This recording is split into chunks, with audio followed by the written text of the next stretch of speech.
Hello, I saved you from the It's Wednesday, my dudes. Good morning, everybody. It is March Madness Day 4, which I guess I didn't actually put in the title because I made the stream pretty late last night. All of my plans for the week have changed. As the title suggests, as the thumbnail suggests. Yeah, had a lot of plans, had a lot of things on my to-do list. And then last night, my edit letter came in. Woo! so, my edit letter came in and my deadline came in April 3rd, you guys. April 3rd. so, so, so we're not panicking. I mean, we're panicking, but we're not panicking. We're going to take deep breaths. We're going to take deep breaths and we're going to get to work. Every morning, I have started the March Madness stream by saying what my goals for the day are. Now, if this was just a regular old day, I would have been working on making an announcement video for the Blank Page Tavern. If you weren't here yesterday, we kind of soft launched the new YouTube channel for the Dungeons and Dragons AuthorTube group. I was going to make all sorts of content for that today. Now, we're just, here's the thing. That doesn't have to be a whole professional production. We're playing for the first time on Sunday. If you guys want to go over and subscribe and watch us have a good time, if you're into Dungeons and Dragons, the channel is called The Blank Page Tavern. And yeah, our first live stream will be this Sunday. I'm going to hold off on making the intro launch video until after our first live. I think I'll even use the live as a way of puffing up the video. Is that the right language? I don't know. I just kind of woke up. But that was the original plan. But then last night, my edit letter and my manuscript edits came in. Super excited by them. I have said that this was the process I have most been looking forward to in all of publishing, was just having somebody look at my work, see my work, connect with my work, and then rip it all down, and we built it back up. And it's not even a rip down. The edits are a lot, but they're not so extensive that I feel like it's going to be impossible. So my plan for today is to respond to my editor, and then I'm going to decorate my apartment for Halloween, and I'm going to start a vlog of this process, and then I'm going to reread to Biffo, because the biggest change right now is with the ending, and we have a couple of different endings in mind. And I think my strategy is going to be, once I reread to Biffo, I'm going to over this weekend, I want to rewrite the ending. I want to start with just rewriting the ending. And if it feels right to me, if it feels good, then I can go back to the beginning and start the edit / slight rewrite with that new-ish ending in mind. So that is the plan for today. All right. Keiko, hello, welcome, Keiko. How are you? How is everybody doing this morning? Is anybody as frazzled as I am? Also, I'm getting absolutely dumped on in terms of precipitation from the sky. I woke up and I opened up my window, and when I tell you the table out on my patio, if this is the table, this is how high the snow is. Like a good 16 inches, and it is still coming down. So we're snowed in today, and honestly, could not ask for a better day to sit, decorate my apartment, and reread my manuscript. So it's gonna be great. Good morning, Sayla. Good morning, Anna. Good morning, Lindsay. Thank you so much for coming, everybody. I really appreciate it. Kika says, I might leave in an hour to play Dragon Age so I can create my fanfic character. I love that. Go do that. Sounds like a great time. Hello. It's this book's for October. We've got our edits. Edits looking great. I'm super excited about them. Yeah, that's showbiz, baby. Yeah, yep. But now is the time to see if I am the kind of writer, and I know it's going to change throughout, hopefully, a career, but there's no guarantee that there will be a full career for me. But now's the time to see if I'm the kind of writer that rises to the occasion when under this kind of pressure, or crumbles. And You know, I'm just as eager as everyone else to find out because I don't know. I think I work good under pressure, but this is a different kind of pressure. Um, yeah, this is the question I've been asking myself, Mullen. Is it a lot? Because it both does and doesn't feel like a lot. You know, we're not removing any characters. We're not adding any characters, which I feel like that would be a huge change. But the further into the story you make changes, the bigger it then makes the changes feel to me because I try and likely fail, but I try to have my stories build up and foreshadow and make sense as you build up to a certain moment, right? So actually some of the bigger changes are right in the beginning, which I'm totally fine with. I think my editor was a little nervous because she was like, "Don't be surprised by the fact that I've, cut out X amount of pages." And I'm like, "Cut out whatever you want. It's fine. No big deal." I'm like, we can figure out how to sprinkle in the necessary information. It's going to be fine. Especially because it's in the beginning. So that doesn't feel as intense to me. But the new ending, that's where I'm like, this could potentially be a big project because um, I'd have to not just rewrite the ending, but then basically go and reread the whole book and make sure that I'm building towards that new ending. So, yep, April 3rd. Hello, Neo Moon. Blank Page Tavern. Tavern, my bad. It's called the Blank Page Tavern because that's the joke in Dungeons and Dragons that you meet in a tavern and also we're writers. So, Blank Page. Hi. Snow, huge amounts of it. Huge amounts of it. Hello, Randy. Decorate for Halloween. Isn't that a bit too soon? But my book is a Halloween book. And if I'm going to be snowed in and goblin mode for the next 3 weeks doing this rewrite, I want to get myself in the right headspace for it. So when I tell you this March has now become October 2.0, or I guess if it's the first one of the year, I guess this is October beta testing. So yeah, that's why I'm going to be decorating for Halloween. But you're right. Theoretically, it is a bit too soon, Rocky.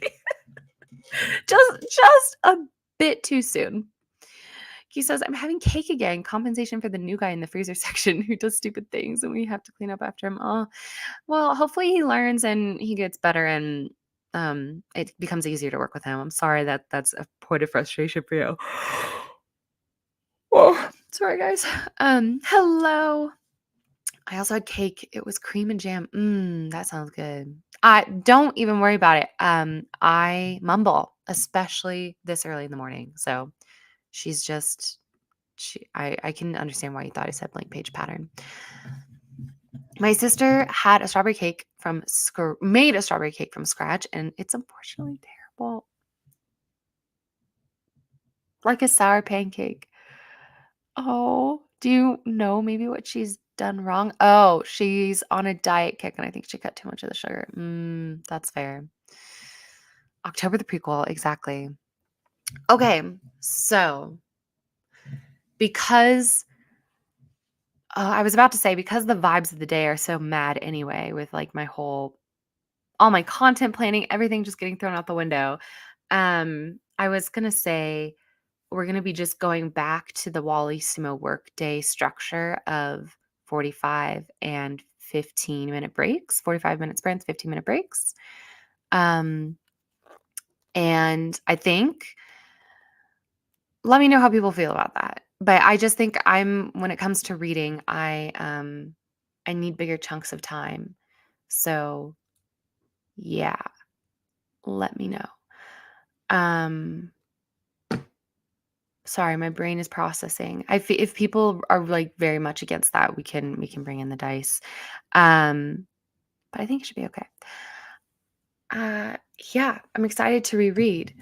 I kind of just want to dive right in, but I also feel like, I should at the very least, even though I recognize I'm tired And that's why I'm like, ugh, decorating my apartment sounds so exhausting, but I want to set myself up for success here. This is not a procrastination tactic. I really do want to dive right into the rewrite, into the reread and everything. But I have to recognize that I have an insane 3 weeks ahead of me. And I want to create a space of living and working that is going to work for me, not against me. So luckily, my apartment is clean. That's huge. And yeah, I'm going to decorate. And I do think I should send an email to my editor just to like acknowledge the edits and acknowledge and like thank her for the edits, and also maybe request like a chat because I just want to like brainstorm about a couple of things. So with that being said, actually, I think maybe the first sprint we can do a dice roll, because up until I have sent off the email and my apartment is decorated, I don't need the sprints to be crazy long. So we're going to start by rolling the dice first. And then once I start reading, then we'll go into 45-15. So just FYI. Kiko says, I went shopping today and met my other coworker who has to work with him. She says it's also hard to work with them. When you said you were already decorating, you made me question what month was. Yeah, sorry.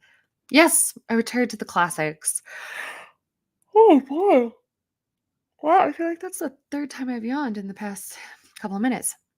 He overstuffs the shelves and trunks, and we're not allowed to do that because the air circulation so that it stays cool, or else there might go off an alarm. Oh, and the boss doesn't like it and gets a fit. So then why does he keep doing it? I'm currently finishing Madeline James's 1-hour video on characters. Need to watch it again. So many diagrams. Oh my gosh. That sounds cool. Yes, work-life balance matters even when you're super busy and working hard. That's when you need to protect your recharge time the most. Yes, last night, so a little behind the scenes glimpse at things. I didn't vlog this because it just was so monumental to me that I like kind of regret it, but also I'm glad that I didn't, because there's always an effect when you start vlogging yourself, right? There's always an effect on you. But last night I read the edit letter, and Katie Ann was on a call with me, and we read it together because I was so nervous. And I was so excited, but also really just wrapping my head around the deadline and everything like that. And so we sat down and we visualized it for myself. We made me a schedule to help me kind of cope, because I think once you have things scheduled out, you can start processing how you're actually going to get it done. Where if you're all just like, oh, I have to do this huge task and I've got this amount of time to do it, it can feel very overwhelming because you don't know actually the steps to get it done. And yeah, so I made a whole schedule for myself. And in that schedule, I included several days where I'm supposed to not do anything, to just completely recharge. So breaks are important. Yeah. Yep. And that makes me feel good. That makes me feel good that we've created a schedule where it's going to get done, and I'm not literally working for 3 weeks straight and completely burning out. So he says, I don't know why he hasn't changed his behavior. I got the process explained the first day, and my coworker told him many times. Yeah, that's interesting. There's no language barrier, so I don't know. That's confusing. Oh, someone has arrived. Perfect time to make coffee and straighten up my office. Then diving into a new short story idea that hit me like a brick wall last night. Those are the best when you get hit like a brick wall. Hello and welcome. Hello, hello, hello. I had like 3 minutes to kill, so I'm like, I'll pop in. You have 3 minutes to kill? Yeah, my brother's supposed to call me to pick me up, but he has not called yet, and we are 5 minutes after schedule. Oh, well then I'll hold off on starting a sprint until after you have to bounce. Slay. Yeah, That was what I was hoping you would offer. I will offer it, in fact. Thank you. I see we also kept the Tom Tom background. I mean, it was here when I showed up, so Who are you? Just take it away. yeah. How are you doing this afternoon? I am doing well. I got my entire apartment sorted, which was nice. It's been not long overdue, but it's been overdue for a couple of days. Mhm. So I got to do like all the dishes and clean the countertops and put all the shit away. Oh, that must feel so nice to just be in like It a is very yeah, gratifying, satisfying, and also gratifying, I guess. yeah. Um, And then I've been reading some in my little book that I'm doing, a book club with Malin, the last Tuesday of the month. Is that the 27th question mark? Maybe. Oh yeah, that's what I've been doing today. Oh my gosh, that sounds. Oh, everybody's so happy you're here. Hello. Stop it. You are inflating my already inflated ego. Need to. I need a reality check, please. That's what I. This is what I need. How is you? I saw the title of the video. Yeah. Very exciting. Yes, we've been discussing. Yeah, so very happy with the edits, and I will go over them all with you off chat at some point. But Perfect. yep. Oh, I think your brother. Hey. Okay, show us.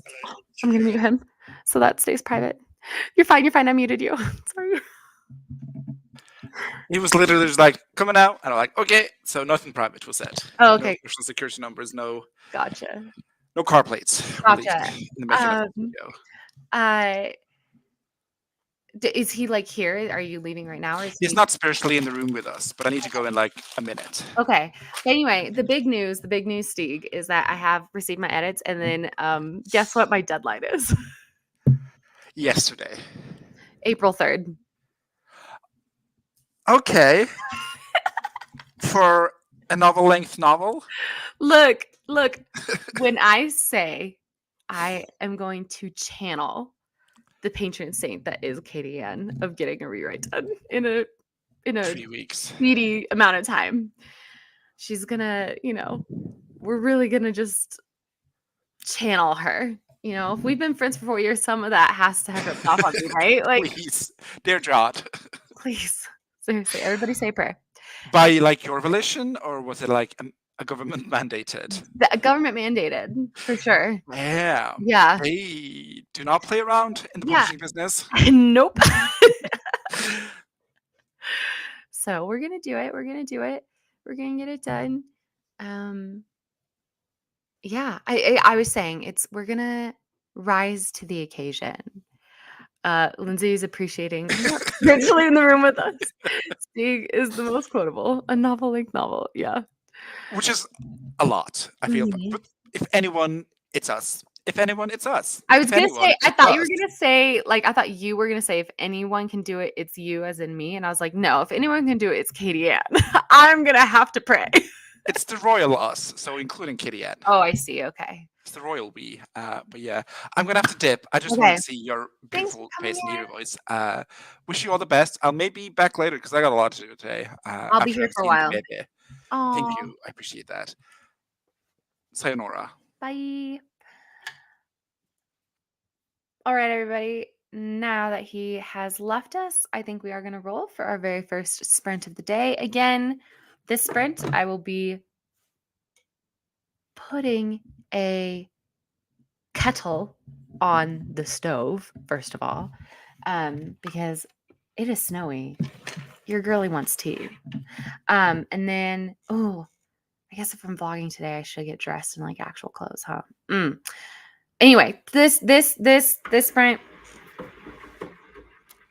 I don't know if you can hear that, but one of my neighbors just went to the bathroom. I always can hear when the water comes down through the pipes. Anyway, I don't know if my mic picked that up, but it always sounds like such a waterfall. Anyway, this sprint is for getting ready, potentially decorating, potentially writing an email, potentially doing lots of stuff. Here we go. Okay, Malin heard it. Okay, so the mic did pick it up. We're rolling. She's going. Okay, wow. So maybe this sprint is just for putting a kettle on and maybe putting on normal clothes. 8 minutes, guys. 8 minutes. After 20 minutes of streaming, I love the imbalance. Okay, hold on. Let me get it. Also, just FYI, Katie and Devesha did say they were going to be joining me today. We'll see. We will see. Okay, we have to do Hex Library just because there is no collection of timers more appropriate, or Hex Hourglass, I should say. There's no collection of timers more appropriate for me working on Tibiphone than the Hex Hourglass. So we are going to start with the 1 hour spellbook timer, but of course we're not doing 1 minute, we're doing 8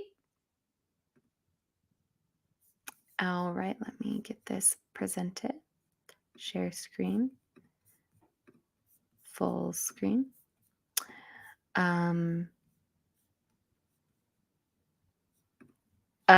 Froggy says, "Oh my God, it started. Not on purpose. My bad, y'all. There we go. Hold on." Froggy says, "Now that Steve is both spiritually and physically no longer in the room with us."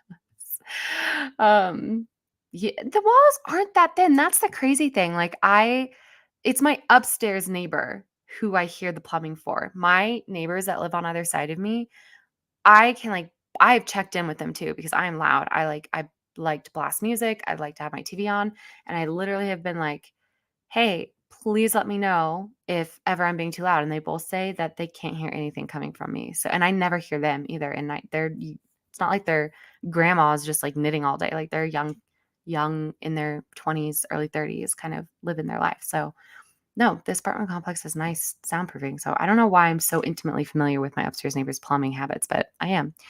Oh, it sounded like a printer. Interesting. Interesting. Um, it's always an 8-minute prep one. Yep, love a prep stream. Guess I'll do the dishes. Not sure what else I can do in 8 minutes. At least I'll stop procrastinating. Yeah, that's great. That again, this is a great time to do a scary task. If there's something you've been putting off, like sending an email or making a quick phone call to schedule an appointment or something. Hi, Violet. We are jumping right into our first sprint. 8 minutes. No more delay. Let's go. Boom. Happy sprinting.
Literally perfect timing on my part.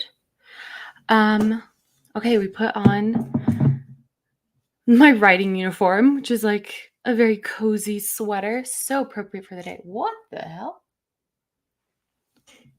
Sorry. There's just things of interest occurring outside my window. Anyway, I boiled myself a pot of tea. I made my hair look a little more presentable. I got out this very special mug, felt appropriate for the day. This is the tea I'll be drinking because this is my like fall time tea. It's cardamom cinnamon. And I'm gonna go ahead and pour that for myself. Should I vlog this? I feel like I should vlog it. Give me a second. How did everybody else do? Let me know. Also, I need a co-host at this point. I need one of my co-hosts, so I'm about to call in. She's gonna call in.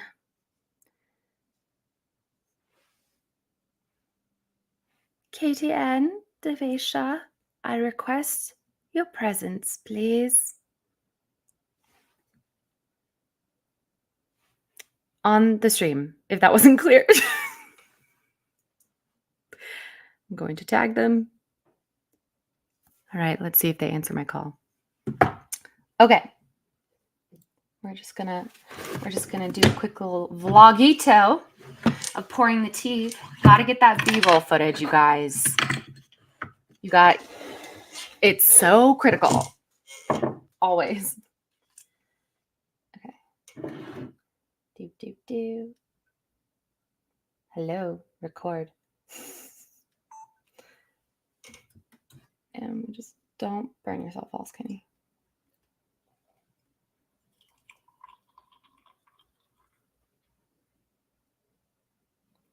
There we go. Done.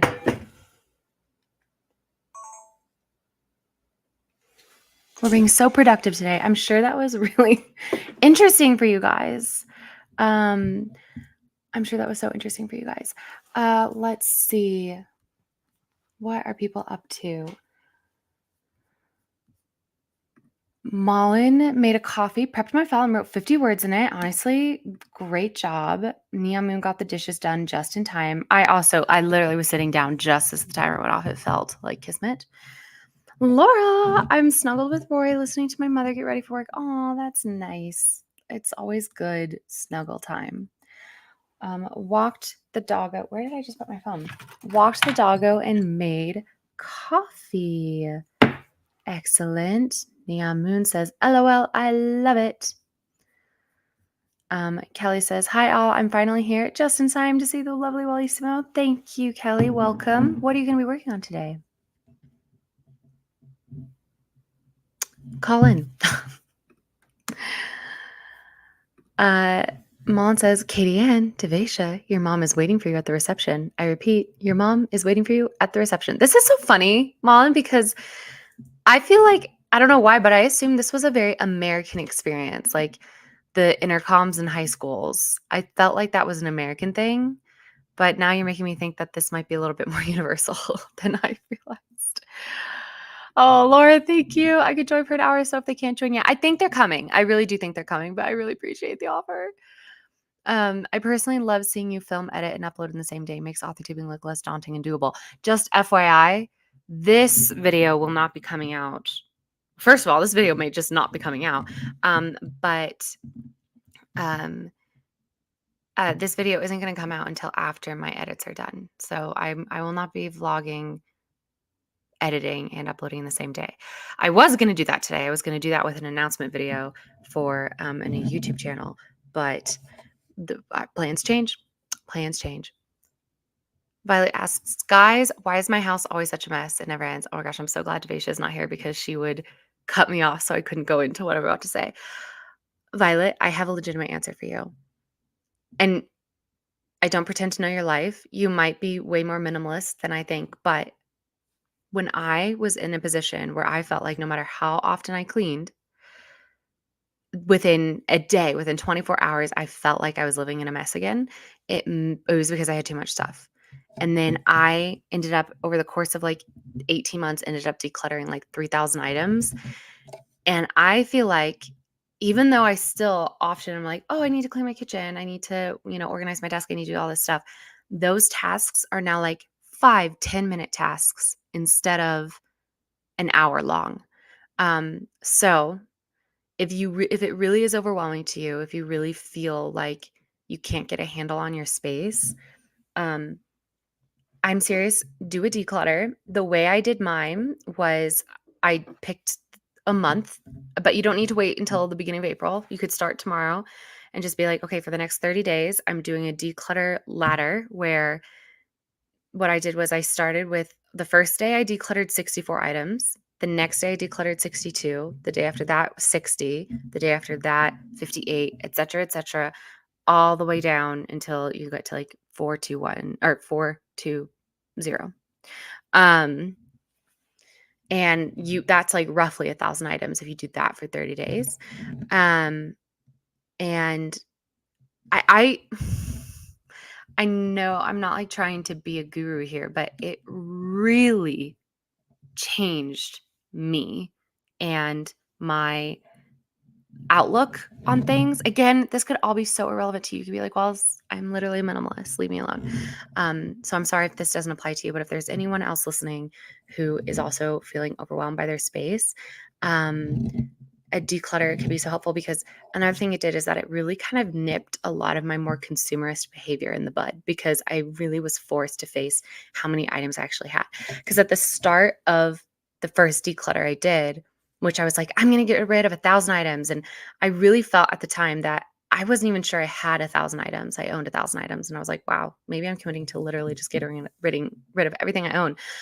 When I tell you that first 1,000 items, it felt so good after the declutter, but really didn't make an actual dent. It wasn't until like months later, when I was just continuously decluttering because I'd gotten into the habit, um, and I finally eventually decluttered about 3,000 items, that I was like, okay, I'm finally at a place where my room like everything has a place. Nothing is jammed, into anything. Nothing is kind of set it and forget it for years and years at a time. Like everything's organized, everything is usable, everything is relevant to me, either through sentimentality or through like my personal desires for it today. And it was amazing. And also, not to trauma dump on Maine, but like it helped me get over some stuff. Like I've talked about this before, but for the large portion of my life, I thought I was going to be a scientist. I thought I was going to get my PhD, go to graduate school, get my PhD, and then basically work in a lab for my entire life. And I didn't end up getting into graduate school. And I had kept, like a true overachieving child, I had kept all of my like biology, astronomy notes, exams, everything from high school all the way through college. And in that declutter, I gave myself permission to finally throw those things away. And those were bulky, and those were taking up space in storage that could have been used by something that was more relevant to me. And I had a good cry over that. I had a good cry over that, because it was kind of me finally, acknowledging this plan I'd had for myself that didn't come to fruition, and letting it go. So it was really healing. Anyway, I don't know your life. I don't know your living situation. Here's my other piece of advice. If you do decide to do a declutter, like I did, add me to your close friends circle on Instagram, and then start posting about your declutter to close friends, because that's what I did. I was posting about my declutter to close friends. And when I tell you, that was so validating, because people are nosy. Even your closest friends are super nosy. They want to know what you have. They want to know why you're getting rid of stuff. And like, I just got so much validation from everybody watching those stories, and it kept me going. It got me through the declutter. So anyway, that's my little spiel on decluttering. I hope it was relevant advice to you. Kelly says, I'm going to be working on a horror short story. Oh, love that. Mullen says, oh, I'm sorry. The interesting stuff is now right outside my window.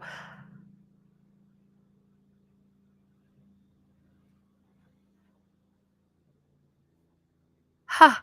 Mullen says, "Oh, I was thinking Lost Kid and Megastore vibes." Okay, but see, for me, I was thinking you were saying like reception. That's like a school reception room. Anyway, intercoms in high school, the grocery store, etc. Yeah.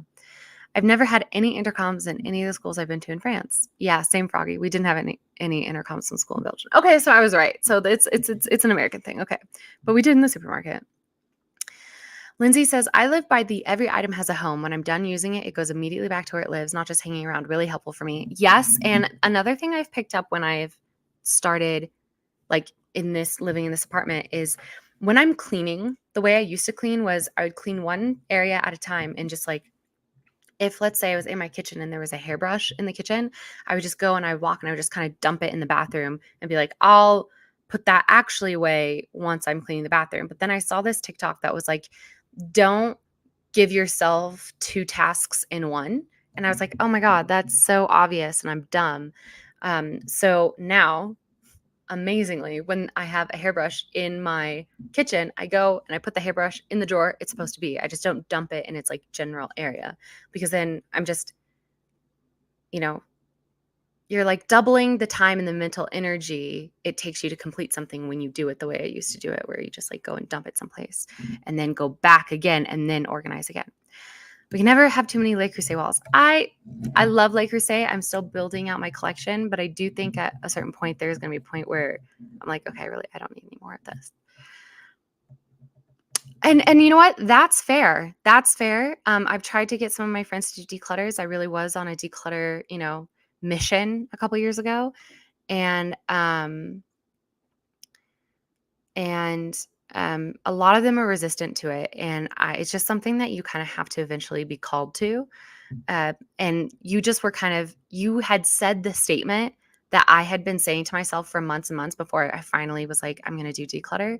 And I feel like that's the mindset you have to be reaching where you're getting really tired of how your space never feels clean. And I will just say this. If you want your space to feel clean, don't just clean it, declutter it. Laura says, yay, Kelly. Yes, Laura and Kelly are the short story queens, monarchs. Lynn says, oh, hi. Am I just in time for decluttering talk? Love it. You can also post in the home and family management channel on the Discord. Oh my gosh, that's so smart. That's so smart. Yes, do that. Okay, Mon has an internal call. Ugh, please do a long sprint.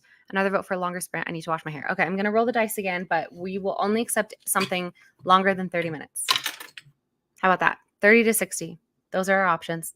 Here we go. I'm going to put the mic up so you guys can hear the roll. Slay. 48. Easy peasy. We're going to stick with the hour spell book timer just because I've got it here. And yeah, I think in 48 minutes, I can put out, I'm not going to like go balls to the wall with Halloween decorations, but I can put out enough to make the place feel appropriate. And then I can email my editor. So those are my two goals for this sprint. All right. Happy sprinting, everybody.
Alrighty.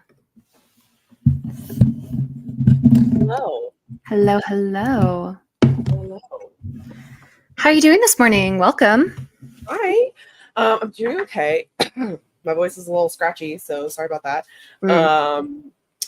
Doing good. I have a blueberry with me, but he's being a little bit rambunctious. Ooh, rambunctious indeed. He's a rambunctious little man. He's trying to leave. But Trying to leave. Okay. But during that sprint, I painted my nails. Oh, Yes. very that was nice. During that sprint, I was supposed to decorate my apartment and send an email, but I just sent the email because it always takes me forever to write an email. But I was just responding to my editor to thank her for the edits. And then I have some stuff that I'm printing off. And so I'm trying to figure out my printer situation because for some reason my computer isn't like recognizing that my printer exists. So we're trying to figure that off. Also, just so you know, we're in blizzard conditions here, and I keep getting notified that my internet connection, which maybe this is why my printer is struggling. My internet connection is really hazardous. So at a certain point, if I pop off, you know what to do. You know to just end the stream. Yeah. Get us out of here. Yeah. What are you doing? Let's see, can I print you now? Oh, here we go. Here we go. Nearby printers. See, it came online. We got it. Print. Print. And I will give everybody a quick little show and tell of what I'm printing if it successfully prints. So is it what I think it is? I have no idea what you think it is. Okay. Mm-hmm. But there will be no explanation. There will just be reputation. Stuff's happening. Stuff's happening. She's printing. Are you vlogging it? I'll vlog the result. The construction. Mm-hmm. Anyway, how are people doing? People are excited that Katie has arrived. Hello. My printer sings to me. It's so cute. Oh, I love it. Adorable. Kelly got 117 words written. Sayla got 345 words written. Grayson says hi to Katie. Hi, Grayson. Mullen got out of her call. Oh my god. Why are you getting a call? People, I mean, here's the thing. I don't even know who that was. But I was expecting a call last week, and so I normally never pick up phone calls ever like that. I don't recognize the number of, which iconic headline where it's hiker lost in wood for 3 days because he kept ignoring the calls of his rescue workers because it was an unknown number. Oh my god, that makes me laugh so much. But anyway, that's so me. That's so my vibe. But last week I had to put in a work order because there was a gas leak, or unbeknownst to me, my upstairs neighbor had left their stove on all day and they'd left the house, right? And oh my god, my anxiety could never. So I thought there was a gas leak because I could smell gas. And so I put in a work order and I left my apartment, right? I left my apartment for the night. And when maintenance comes and does your checks out your thing for you, they call you. And so I just picked up a number I didn't recognize because I thought it was the maintenance team, but then it was a total spam call. So then I, hung up and stuff. And now I've been put on a list. No, not the list. I mean, she answers phone calls. I know that's why I never answer calls, because if they know you're an active number, then they try harder. So not only is the number of spam calls I'm getting, not only has it increased, it's at least doubled since last week, but I've also started getting the stupidest texts from Ted Cruz and Donald Trump. I'm just leave me alone.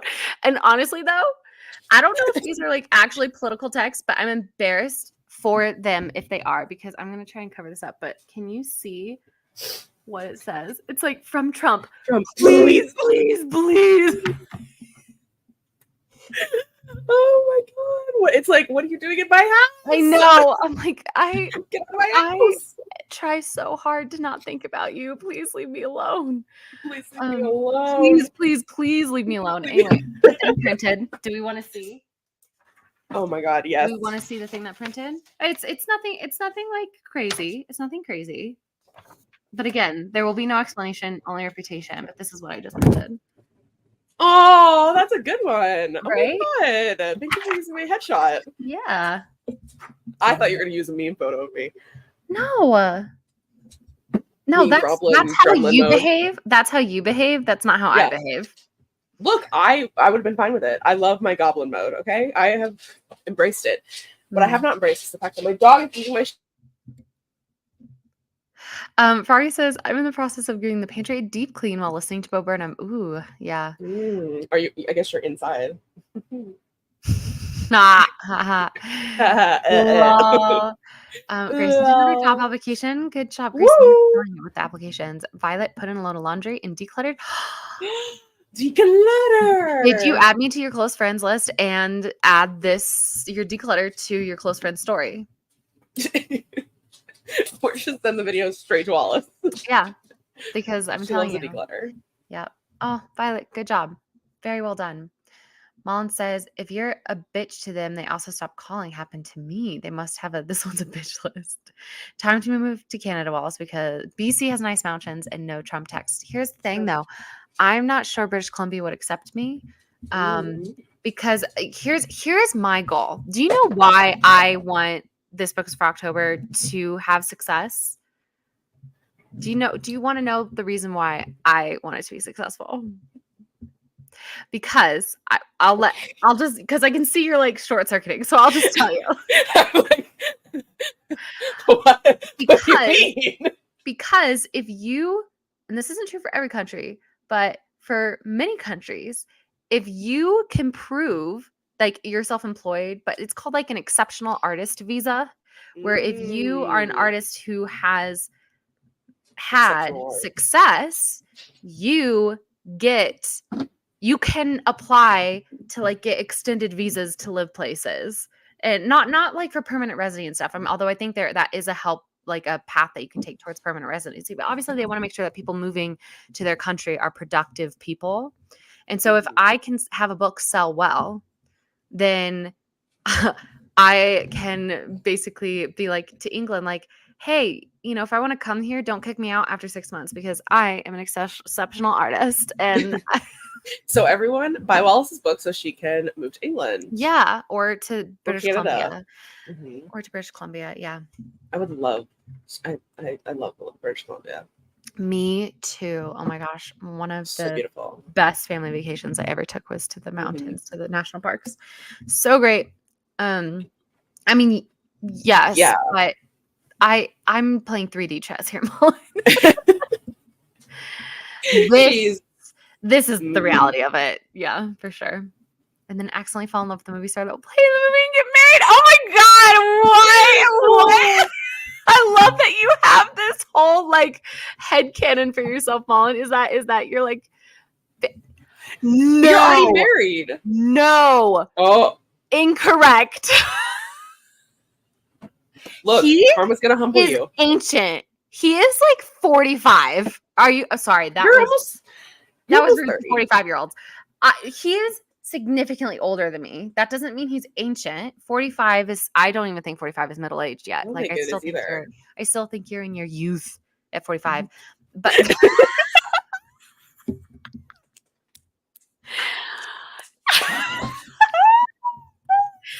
that age gap is I'm not sure that it would work between us, Mullen. That's what I'll just say. He's 42. It's okay. He's 42. He's only 12 years older. 13. I'm 29. Thank you. You're about to be 30. But not yet. Okay. Well, 13, whatever. Because I know his birthday's in August. He's a Leo. I was like, why do you know this about him? He's a Leo. I don't know when in August. I assume it's August. I mean, it could be July. But I don't know. Mon, why do you have headcanons about me? Don't we all? She's writing fan fiction on the side about you. Oh my god. Honestly though, if somebody would write that fan fiction just for the joy of it, I would read that. I would read that fan fiction 100%. I would not write it, but I would. From a morbid curiosity perspective, I would read that. Yeah. Unless it got explicit, then I'd be like, bye. Lynn says, if you live on the mountain, will the views be as good though? Yeah, Ooh. because there's mountains around it. Yeah, like unless you're on like a volcanic mountain where it's just like one mountain and then flat plains, kind of like Seattle, which I would never do that. Yeah, I feel like if you're Because living, of the earthquake. well, and it's volcano, like double whammy right there. I know. It's just like, nope. Yeah, I want to be Pompeii. when I'm in the mountains, when I'm in Colorado, when I'm like going skiing and stuff, like even when you're on the mountains, there are always mountains to look at. So I just freaking love Colorado. I know Madison came in at such a clutch time. That was so funny. She really did. She really said, here we go. Look, I am not saying he's not an attractive man. He is handsome. I don't think I've ever denied that. It's more about the vibe. And you know what? It's funny because I've met people who've met him who say he's absolutely lovely. And, Yes. I'm just like, you know what? Maybe I need to let this go. No, don't let it go. No, trust the vibe. Trust the instinct, okay? Yeah. I think people from the UK can live in Canada. Oh, can the people from the UK live anywhere in the Commonwealth? Can anyone in the Commonwealth come and live in the UK? T. My parents your age gap and they're happy. Don't worry, girly. Fanfic about Wallace and Ben Barnes. Oh my god. I love that movie. Love this movie. It's so good. Love this movie. Oh my gosh. It hits all the right spots. It's funny, romantic, sincere, campy, like heartfelt, hilarious. Oh my gosh. First of all, I love Channing Tatum's character. Tatum's character. Channing Tatum. What's his name? Channing Tatum. Okay. I don't know what his name is, so I just have to. What's his name? Channing Tatum. Not Tanning. Channing Tatum. Channing Tatum. Okay, Channing Tatum's character, because it doesn't sound like a name anymore. I love how, like, I don't know, he feels real to me. Like, he's so silly, but then he's so real as well. Like, the silliness isn't like, he weirdly somehow the movie managed to give him a 3-dimensional character. Because it would not have worked if he was very one-dimensional. Yeah, exactly.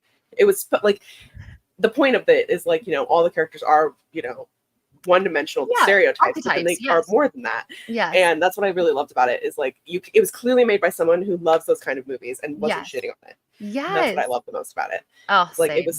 it was campy but serious in the way it was. I love it. It was just yes, exactly. Yeah. And I love Sandra Bullock. I always will think she's so funny. Me too. I really love that movie. Yeah. Only good notes. That movie was so fun. One of the people I follow from Canada came here for a while. Oh, came here. Oh, no. From England. No, another Brit. Or, well, you said the UK. Are you a Brit? Are you a Scot? Are you a Welshman?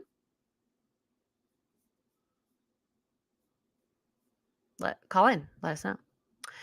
Mom says Channing Tatum's not hot in it. LOL. He's just too redone for my taste, but the movie was very fun. Here's my thing, as is always the truth with me. I don't find Channing Tatum attractive unless he's playing a character who has emotional depth. So I actually do find him attractive in that movie because he has a little bit of the gaze in that movie when they're like when they're in the jungle together and they're like I think it's after the thing with the water where he's like allergic to water. Right. And she's like kind of caring for him and he's like, I don't know, there's just this moment where he's like, just don't worry about it. And he like gives her like, anyway, be still my heart. But yeah, no, he has emotional depth in that movie, and I find that very attractive. Honestly, I know, Lindsay. Like, oh my god. Yeah, so fucking funny. The movie's iconic for this specifically, like for so many things. So good. Sayla says, I get the age gap, but your frontal lobe is fully developed. You have your own professional life and financial stability. Give him a chance. As if Ben Barnes would give me the time of day, guys. Let's be real. I just love, yeah. I know if I know him in IRL. Yeah, I mean, but is his frontal lobe developed? Why? You know what I find so fascinating about it's a frog in a pot kind of situation. The first time I ever mentioned my Ben Barnes feelings, I was so horrified that I had said it out loud. Even on live, I was like, I can't believe I just said that. It has always been my goal to never say anything mean about anybody on the internet. Like everything like that. I was like, I've never met him. I'm sure he's lovely. Everyone who ever meets him is lovely. And then now, because it's an inside joke and because it's a meme of our community, now I'm just like, fuck that man. Which in reality, no. Which in reality, like your feelings are not that strong. No, they are truly not. I do it for the It's memes. so lukewarm. I know. Like it's so just a kind of, just like a but that's it. Like I can't explain how little real estate Ben Barnes takes up in my mind. And I hope the best for him. And I hope he has a beautiful, fulfilling, successful life. That's all I want for everybody. And I feel bad that for some reason he's the person who has like oh my god. Anyway, I'm English. I've lived in Cambridge all my life and Bath for uni. Oh my gosh, I was just in your neck of the woods, Mel. Just in your neck of the woods. Jenna Dewan, though, I need interpretation of this, Catherine. What is this? Is this still? Are we still on the Lost City? Oh, she's married to Channing Tatum. Oh, Lindsay, I see you. I Yes. see you, and I don't disagree. Yeah. Mullen says, but like, okay, you sell the movie rights. They did all about how they're planning to do casting, and they're like, girl, hear me out. Ben Barnes question mark, and you're like, and then boom, and he's love it. Here's what's so funny though, Mhm. is I am now trying to imagine Ben Barnes as Matthew, and like it just doesn't work. It doesn't. It doesn't. I mean, here's the thing. He's an actor. I feel like he could embody a role that he set his mind to. But I guess, but like I don't know.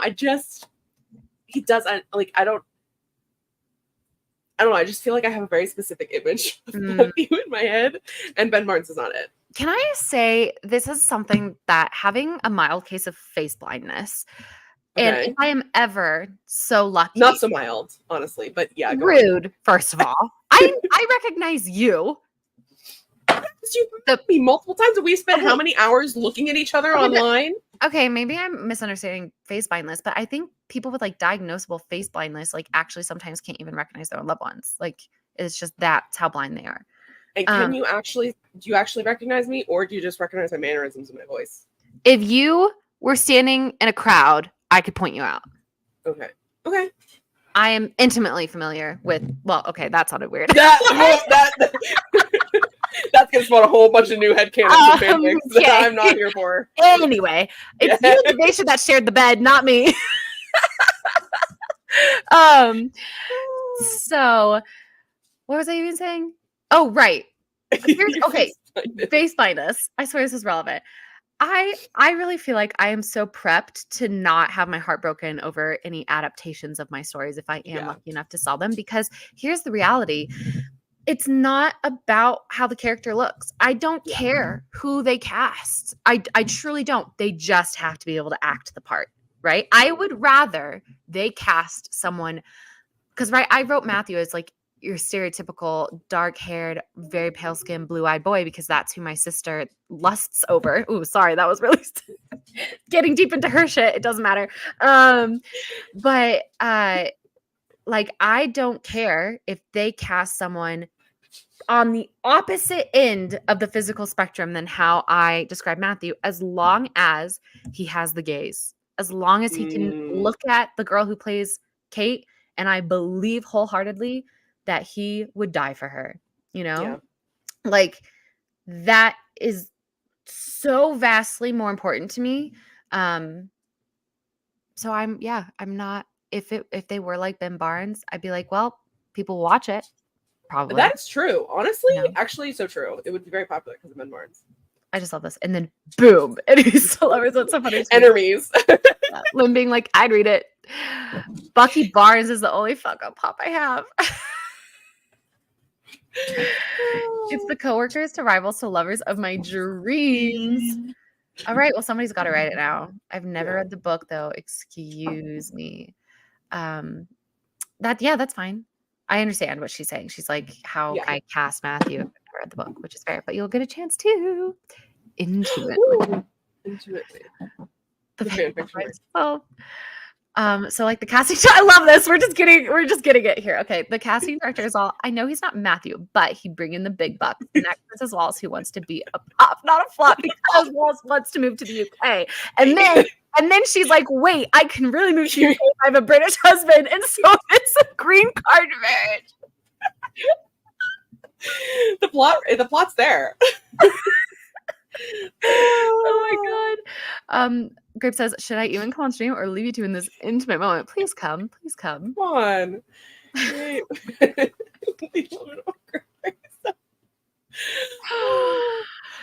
Oh my god. So then Wallace is all, can he even play the part? And so she sends it on, play does the script, and sparks fly. Mon, you're making me actually blush right now. This is so insane. Oh my god. Oh my god. There's a convenience, but there's only one. Stunning. You guys, it's a bestseller. It's going to be a bestseller. Yeah. And actually, you know what's going to be hilarious is that you're going to write this, you're going to file the serial numbers off, Mullen, and then you're going to have the idea of you moment where it becomes so popular that it then actually gets made. And either everyone knows it was a Ben Barnes RPF fanfiction or they don't, and he gets cast in the movie as himself, but he doesn't realize that he's playing himself. Yeah. He's also playing someone else. Yeah. Wow. Stunning. Okay. I have to get serious now. That was super fun.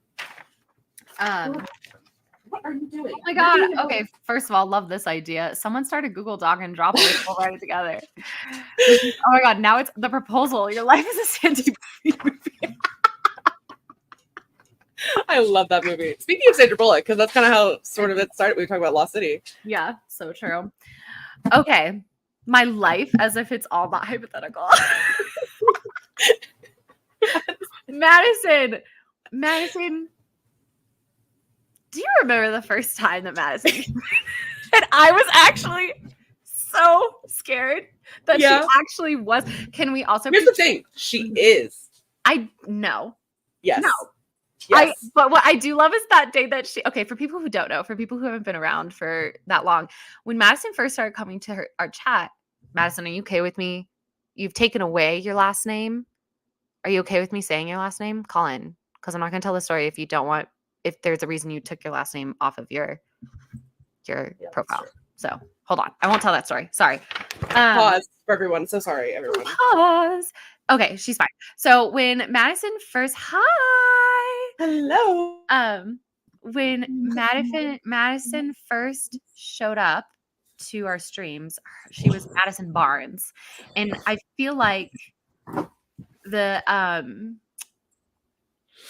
was it the very first time she came to the stream that I said I didn't like that I got weird vibes from Ben Barnes? I don't even know, but then we like joked. We were like, "Wouldn't it be so funny if Madison?" Well, no, wasn't she like, "How dare you talk about my cousin like this?" But I thought she was playing along with the bit. I thought we had already made the joke of like, how funny would that be if Madison Barnes was related to Ben Barnes?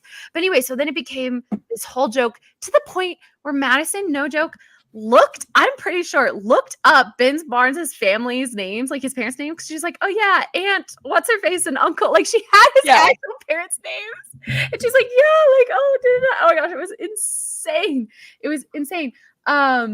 So there was a time where I was actually terrified that somehow on our microcosm corner of the internet, Ben Barnes' actual cousin found me and this was my punishment for saying something mean about someone. But I know you're not, Madison. I know, but maybe. I know you're not, but maybe. Like second cousins twice removed, whatever the fuck. Oh my god. But like there have been some times where I'm like, oh my god, Madison, please just tell me. But I'm also kind of leaving the mystery alive. Just, the threat of it. Oh my god. Madison said, I lurked for a while. I think this was the thing that made me comment for the first time. I think. I love that. Such a shit starter. Seriously. Okay. Grape, how are you doing this morning? I'm doing good, better now that I've slept. Oh, nope. That's hilarious, Lindsay. I will be blacklisted in Hollywood. That's my problem is because I can't keep my trap shut. Anyway, okay, so you've gotten some extra sleep. Sorry that you're having a weird sleep schedule. Yeah, I don't know. I was kind of sleepy when I came home from the concert. And then at like 12, I was like, Mhm. oh, I'm Katy I'm Perry. I'm wide awake. Like, until 5 a.m. I was like, what the fuck? Oh Oh, I'm so sorry. God. Oh no. Did something I was happen that like daydreaming, you know? could you like pinpoint something that might have happened that like kind of you were anxious about or No, just Mm. it was it wasn't whatever time it was in California. It wasn't 2 a.m. And my body Oh, felt like, Mm. you know. yeah. You should have called me and then I would have talked at you for an hour and that would have put you right to sleep. So No, I ended up taking this medicine that I should have taken 2 days ago. And that put me to sleep. well, that's good. Yeah. Grayson wants to know if I already talked about things in my revision letter. How much work is ahead of you today? So today the goal is to today and tomorrow I'm rereading the book because I want to. My actual goal is before I start the full rewrite, I want to do a rough draft rewrite of the end. So that way, when I start the rewrite, I'm building towards I know what ending I'm building towards. So, but I want to have the story fresh in my mind when I write the end. It's very circular. So I'm going to reread. And while I reread that, and I can like really consider all of the inline comments from my editor. And that'll help me keep all of those in mind. And then I can just be like making a strategy during the reread. So that's the work for the next couple days, which is why I'm like, now I got to get serious because I do have a whole book I have to reread. Yeah. Okay. I'm trying to decide if I okay, this next sprint I'm gonna decorate for Halloween. Nice. That's the plan. And then Have you done your vlog intro? Did you print off your I didn't know if we were revealing the bit.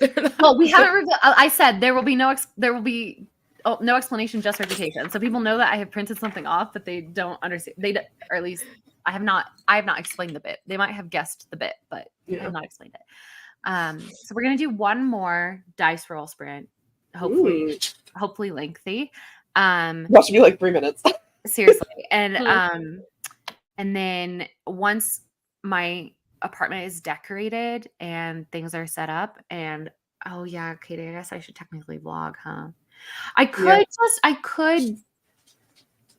reuse your video. I could vlog, or I could just like film the B-roll setup and then do kind of what like I did for Tuesday's video where it's like that overarching explanation of stuff. Yeah. You know, what do you think is better? I think that's fine. I like that. You should set up the camera in one like central location that we can see most of the apartment, right? As you're decorating. Yeah. And then speed that footage up and then put in the music. The Benny Hill, like the Benny Hill music, the da da da da da da da. No, the Nicki Minaj. It's Nicki Minaj, right? Oh, the Nicki Minaj. Got it. Yes. Okay. Okay. I'll take that into consideration.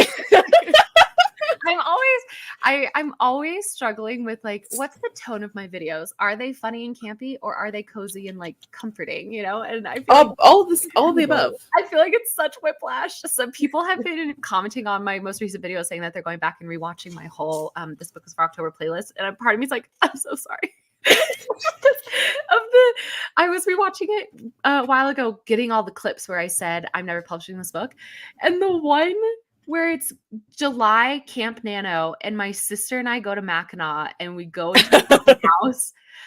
I cannot believe I included that. I cannot believe I included it. It's pitch black. There's nothing to look at, and it's just us shrieking for our lives. Anyway, I'm gonna roll. Are people ready to hear the next part is gonna be?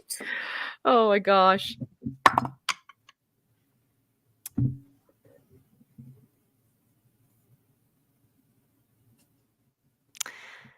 I'm thinking maybe my dice might be weighted because I just got 48 again, which is exactly what I got last time. I'm re-rolling. Watch me 48. That'd be crazy. Okay. you can't see. 21. It was Oh, I 21. thought it was 47. Not I was 47. actually like, wow. Okay, so 21 I think is decent. I think I can because I'm not gonna fully decorate the way that I usually decorate for Halloween. I just want to get some like bits and bobs out so the vibes are there. Mhm. And then I can set Bring up. out the nest candle. Do I have a pumpkin chai? That's such a good question, Devesha. I will check. I might not, sadly enough. We'll bummer. check. I know. We're going to go with the Halloween witch timer from the Hex Yeah. Hourglass. 21 minutes. Excuse me. Okay, 20 minutes and 59 seconds. Because I can't get any closer than that. Full screen. First, what are you guys gonna be working on today? I have revision to do. I have editing, and I also need to put up an Instagram post. So Devesha? I've got to clean my desk area, and then I'm going to try to write. Maybe, probably. We'll see. Oh, we support this. All right. Well, best of luck. 21 minutes on your arc. Get set. Go.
Hello, everybody.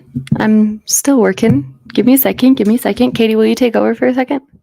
Sure. What are you working on?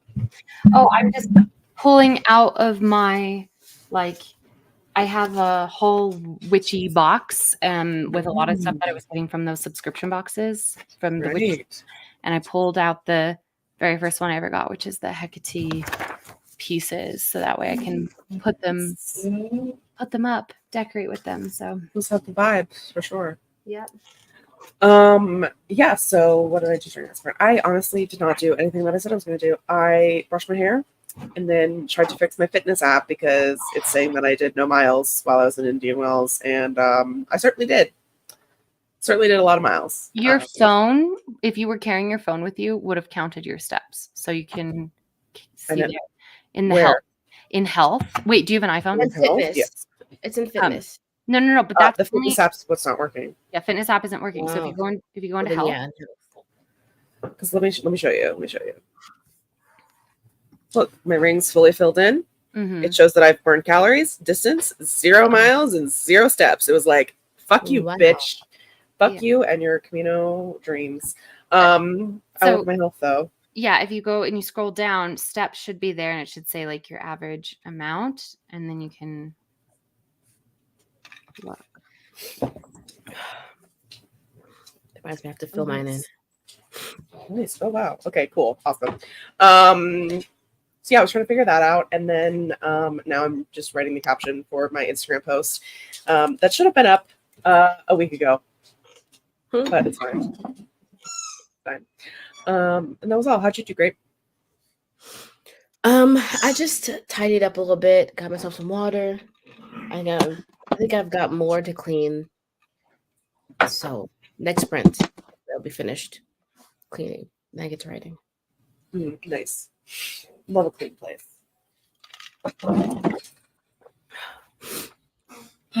Let's see. Mel was deciding on character names. Did you decide on anyone? Let us know. What are the vibes? Neon Moon finally got self-care and house stuff done. No more excuses. Time to write. Well, hell yeah. Boo Boo. My dog's so annoying. Has anyone tried Milano before? I have not. Mm-mm. I'm an ocean girly. Mm. There you go. Didn't find a way. Wendy didn't find a way to make it work for her. Malin uses it to decorate and interior design my house, but not for writing. I think Jess might have used it once. Either that or Evernote. One of those. One of them. I already have Campfire, Notion, and Scrivener, so I don't know if I should really add anything. Well, what are you trying to get out of it? I guess is my question. Like, what are you hoping that it will achieve that the other three don't already? Mhm. Sayla got 411 words. That's fine. Slay. Kelly managed 242 words. Nice. And Mullen finished time for work and wrote 250 words. Everybody is killing it. Seriously. So good. Makes me feel, oh my God, my dog's eating my bed. During that sprint, I rummaged through all of my boxes of Halloween decorations and pulled out. I've decided I'm not going to decorate for Halloween. I'm going to decorate for witches. And so I pulled out things that are witchy to kind of just sprinkle around the apartment. So that way I feel like I'm in the appropriate month to write this book. And then, yeah, I'm almost done. I needed like 5 more minutes. So maybe we'll do a little baby sprint next time so people can go to do a bathroom break. And then I'll dive into the reread.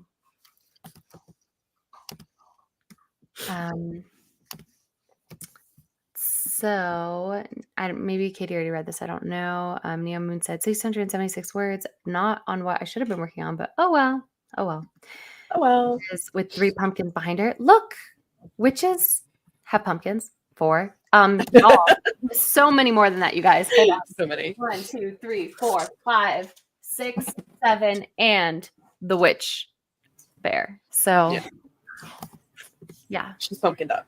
I mean, this is my pumpkin grove, my writing desk. But I think for the reread, I'm gonna be on the couch because we're gonna get settled in. We're gonna get comfortable. Visha, I'm so sorry if you kind of told Kay how you were doing, but I would like for you to repeat for me because I was not present mentally. I just said, I don't even remember what I said. I got some water and I tidied up some more. But I'm gonna need to do some more like extensive tidying. So maybe after the next sprint is when I'll get into writing. Okay, nice. I'm gonna roll for the next sprint. I'm only gonna accept a short number though, just FYI, because again, I wanna finish the sprint with getting everything ready, set up, and then dive into reading. So Now I'm putting in all my steps for the walk. As you guys know, I have not put in my steps in like at least 3 weeks. It's been forever. My mom was like, I'm now officially 50 miles ahead of Wallace. Oh my God. And I was like, she was like, and y'all are in last. And I was like, oh, okay. Oh my God, this is brutal. Okay, I gotta update. But your mom's still, even when I update, your mom's still gonna be so ahead of me because I think I've been walking on average like 1 mile a day. Yeah. I've just been not doing it. Okay, it was 10 minutes. It's perfect. Perfect amount of time. So we're gonna do the crystal zodiac timer. Ooh, crystals. Oh my gosh. Give me that. Oh, my bad. I think I should also probably eat a banana or something during this sprint because I'm feeling like, ooh. Ooh. Ow. All right, guys. 10-minute little jaunt in 3, 2, 1, go.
Excellent. She finished. She got everything ready to go.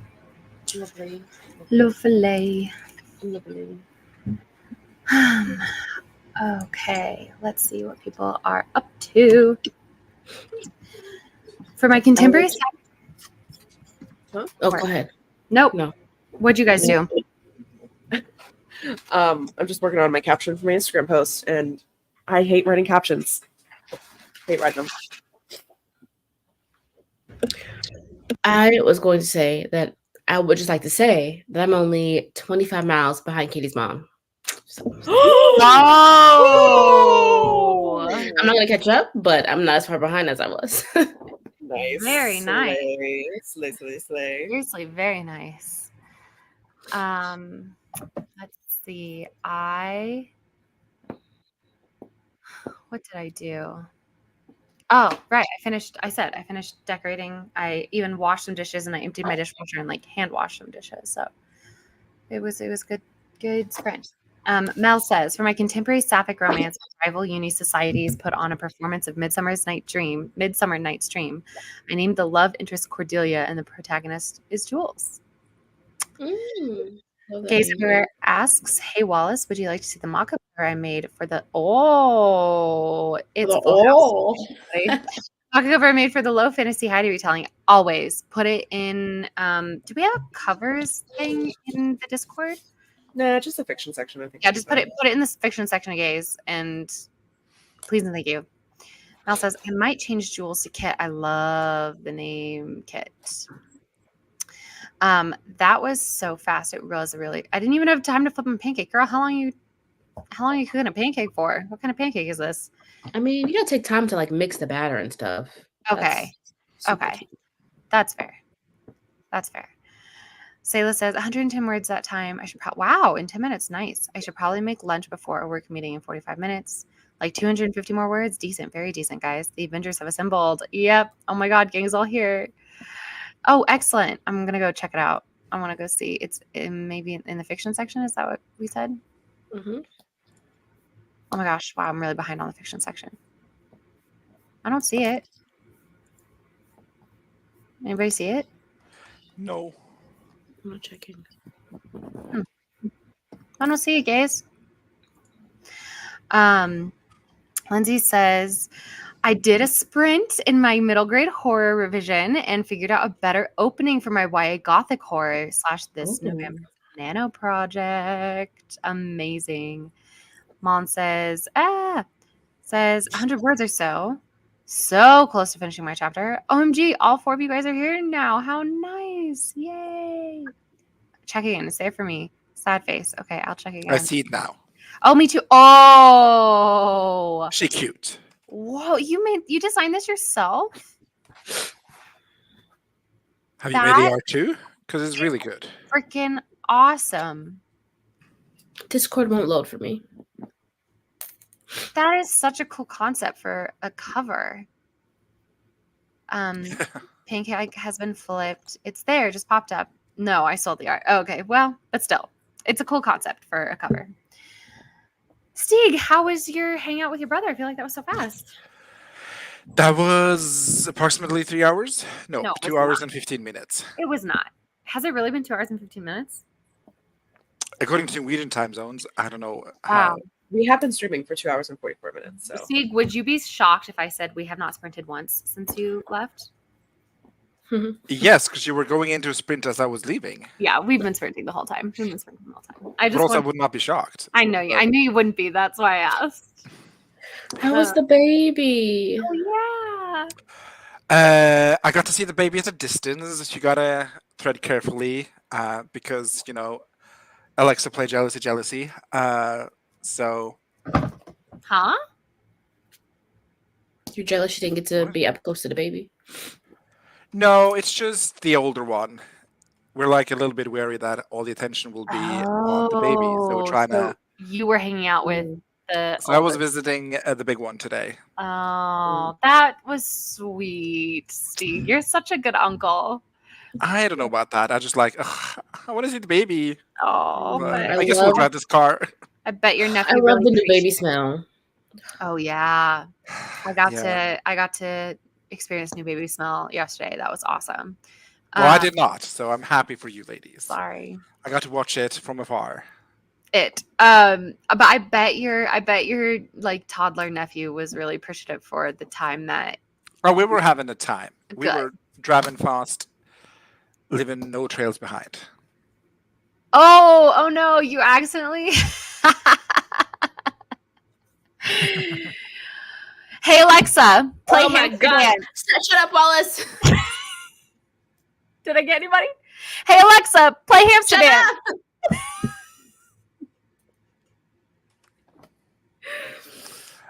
But yeah,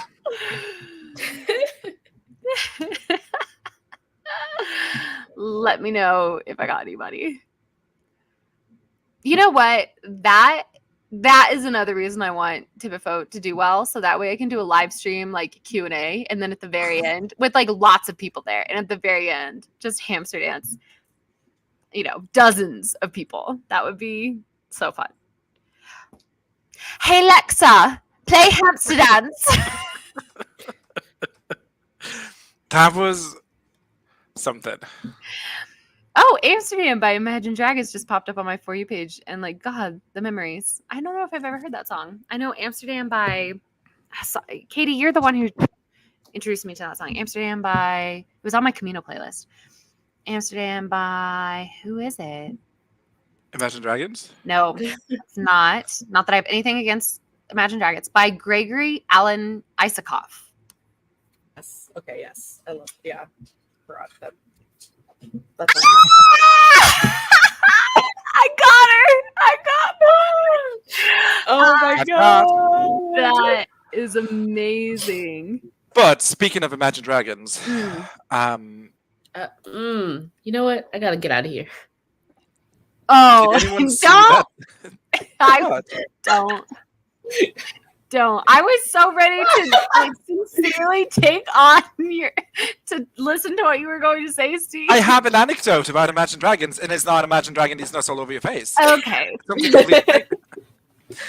But the Imagine Dragons vocalist, I forget his name, he's so hot, but He is so hot.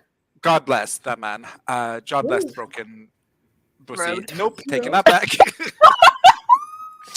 But he went live and like conspiracy thoughts and like, oh yeah, we're all part of Illuminati, and like the reason Beyonce is successful is Illuminati, and you know we pay a lot of money to the Illuminati. and He I'm was like, saying he was I wish trolling you hadn't people. said that, so he could just be hot in peace. Wait. I need to know though, like, is he saying that he is actually a part of the Illuminati as like a joke, Yes. or was he being serious? no, like the reason successful artists are successful is because they pay money to the Illuminati, and then you know Illuminati pull their threads and music becomes popular. And he was just, I was like, oh, like Grape, I was like, you should have just not talked, so I Wait. could have enjoyed you from afar. But I'm sorry though, I need to understand so clearly. So I consider Imagine Dragons a successful artist. So he is saying that their band has paid the Illuminati to do stuff, and not that he thinks other successful artists are doing that. He's saying No, they- he was checking his list. He named Beyonce. He named Taylor Swift. But did he name himself? Let me. This has been a long time ago. Let me just pull up my group chat with Miranda, who is my go-to Imagine Dragon. Because the reason I'm saying this is Oh. like a lot of people have been saying Beyonce and Taylor Swift are, you know, part of Illuminati, whatever, da da da da. We've never had an artist actually come out and be like, "Yep, it's true," you know, and like not like it's true about Taylor Swift and Beyonce. It's true, and I know this because we're part of it, right? I've never seen that happen before. So if you're saying an artist actually came out and was like, "Yep, I'm part of the Illuminati," and he was being serious, Oh no, he was. It was giving serious. It's like, I'm done being silent. You know, I'm breaking my silence. We took a blood oath, but I'm breaking it. I'm part of the Illuminati. So is This feels Beyonce. fake. This feels like I a don't know. joke. Like he's fucking around with people. Like that feels I like a don't know. troll. He's religious, so you never know with them.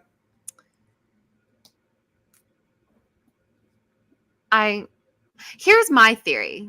Do you want to know my belief? I believe that the more people involved in a conspiracy theory is like indirectly proportional to the length of time that conspiracy theory will stay secret. You know? Like I just when you like government conspiracy theories come out because they're whistleblowers, you know? And like, I guess And let me blow your whistle, baby. He's blown it. I'm just saying, like, I feel like I love Steve. When you say Illuminati, it becomes Illuminati. Yeah, the Um, Illuminati. But he was like, yeah, we took a blood oath. I'm breaking my silence. That's why Imagine Dragons got popular. It's the Illuminati. And then he's like, Beyonce is part of the Illuminati. This is very dangerous for me. I'm going to get killed. I haven't seen any death reports yet, but I'm just like, girl, you should not smoke as much as you do, sir. Yeah, I think he's trolling. That's my Yeah. bet. Do you know what my conspiracy theory is? Let's hear it. Oh, it's about Kate Middleton. Well, that too. Oh, let me unbox that box of horrors. But my conspiracy theory is that conspiracy theories are only for straight men because no one else has time to come up with shit. That's my I mean, conspiracy the girlies theory. are all over the Kate Middleton thing, so the Yeah, girlies and I are was gonna fine. say, I feel like the anti-vaxxing thing is almost That's not a exclusively led by conspiracy mothers. theory, though. It is though. They think it's a conspiracy that that big pharma is hiding the effects of vaccines on like. Oh, like, I'm talking about Kate Middleton. Oh, sorry, my bad. But no, I don't know. Oh my God, gays. I usually will never say this to somebody, but get on Twitter, babe, because the past couple days of Twitter have been an absolute delight. Oh, I love this. She's holed up playing this. Oh man. I saw some post, Mhm. the infamous picture that they released of her Mhm. and her children. Mm-hmm. And it's just like, then the apology from the cast, like, oh yeah, the Duchess does not yet, she does not have a full grasp of Photoshop yet, so She's some dabbling in errors, Photoshop. some errors are prone to happen. And I'm just like, are you telling me that That's a millennial woman. Princess She of knows how to Wales. Photoshop. the Princess of Wales is sitting there photoshopping her own family pictures to send to the world press? Mm-hmm. Like, Hey, All right. While I Yeah, would that love was to so funny. continue this chaos and have deep dive conversations about it all, it is time now for me to begin my reread. So yeah, you haven't been missing out, Ang. You've been missing out. it's been a fun time. And also, Swifties don't like Big, they conspire, but it's not like big. a conspiracy theory. Steve, Oh, sorry. you're fine. I'm just saying. I'm trying to really be like a taskmaster here. I'm like, we got to get into the next sprint. We're starting. Just FYI. where's the sprint? Where is it? Well, okay. Bring her Fair. up. Cookie salt timer. 45 minutes. We're not That's so funny to me. we're not rolling anymore. We are going to go straight into 45-minute sprints with 15-minute breaks, and that is going to be the vibe until I decide to stop streaming, or until one of these three ends the stream as a joke. What if we just did it right now? I now that I've said it, I feel like one of you is going to do it. I see a shit-eating grin on Steek's face. I feel like that cursor is heading up towards it. Why me? You were sitting there like this, Steek. I'm just reading comments. Oh, okay. Well, it says Trisha Paytas is naming her baby with the middle name Kate, and she said she'd be happy to have a reincarnated Kate Middleton. I'm dying. Oh my gosh. Who's Wallace, Kate I will Middleton? defend you. Katie, be nicer to Wallace. Slay, No. invite to slay. Don't please. I need emotional support until work ends. Okay. Oh, okay. I won't do it because of you, Mullen. Okay. I was I thinking about it during the middle of the sprint. I was gonna be like, "Ooh, what if I just edited it?" Yeah, you good. I am gonna go camera off during the sprints because I will be lying on my couch. Yes. Lying on my couch while I read. So Oh, what are you reading? Your tax report? Oh my god. no, I'm reading this book is for October. Oh my god, you've read it so many times. I Girl, have, but I need to have it fresh in my brain so that way I can edit. write the ending. Yeah.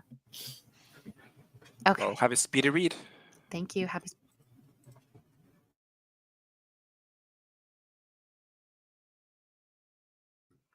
Oh man, you guys! I said I was going off camera. We can't all go off camera. But I'm eating and I don't want to be perceived eating. What do you mean? Of course we can go all go off camera. I just got up to throw something away. Chill. Nobody should be looking at us. We're all supposed to be writing.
Hi, how do people do?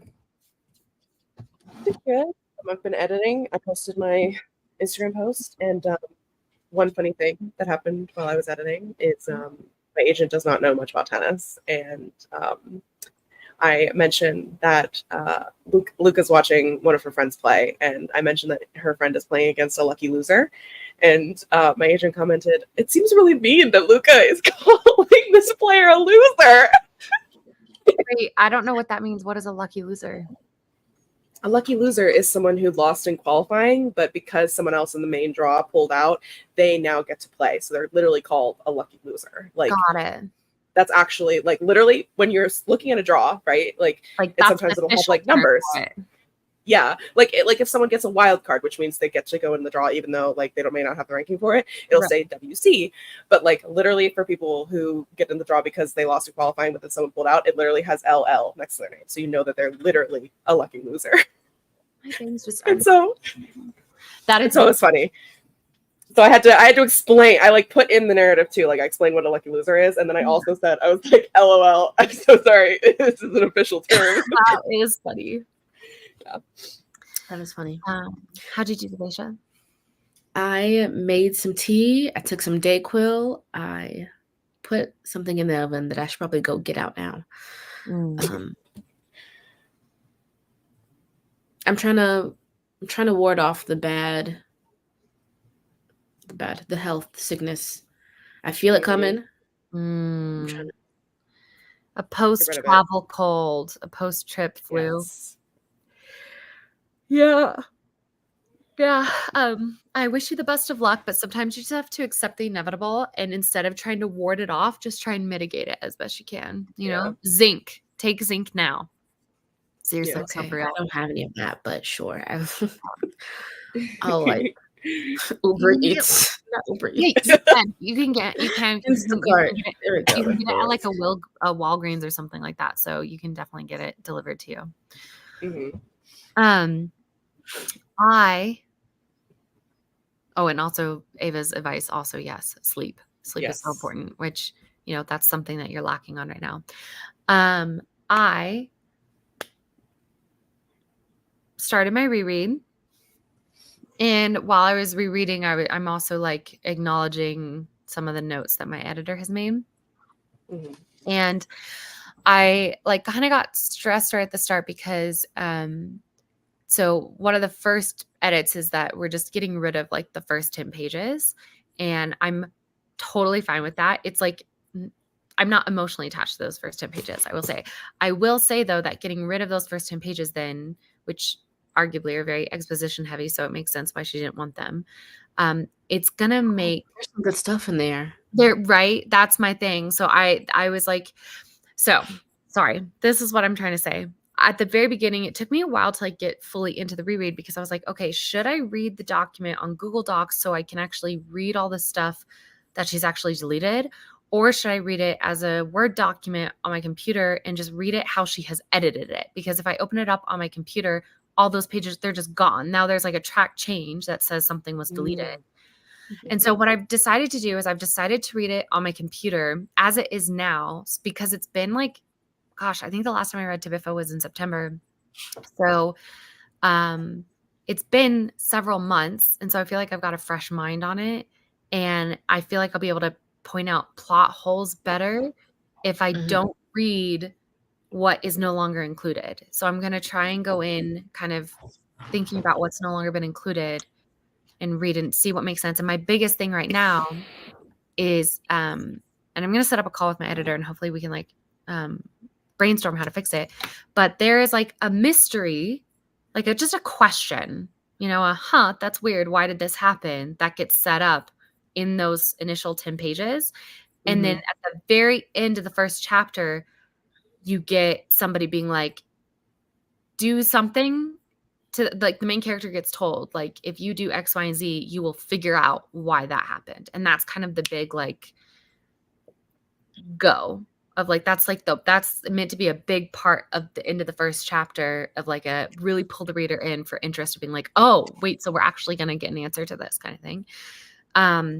If we don't have those first 10 pages, that moment, I feel like right now reads a little flat because there's not really, the question hasn't been asked. And so to be promised an answer to a question you haven't asked yet is not as enticing.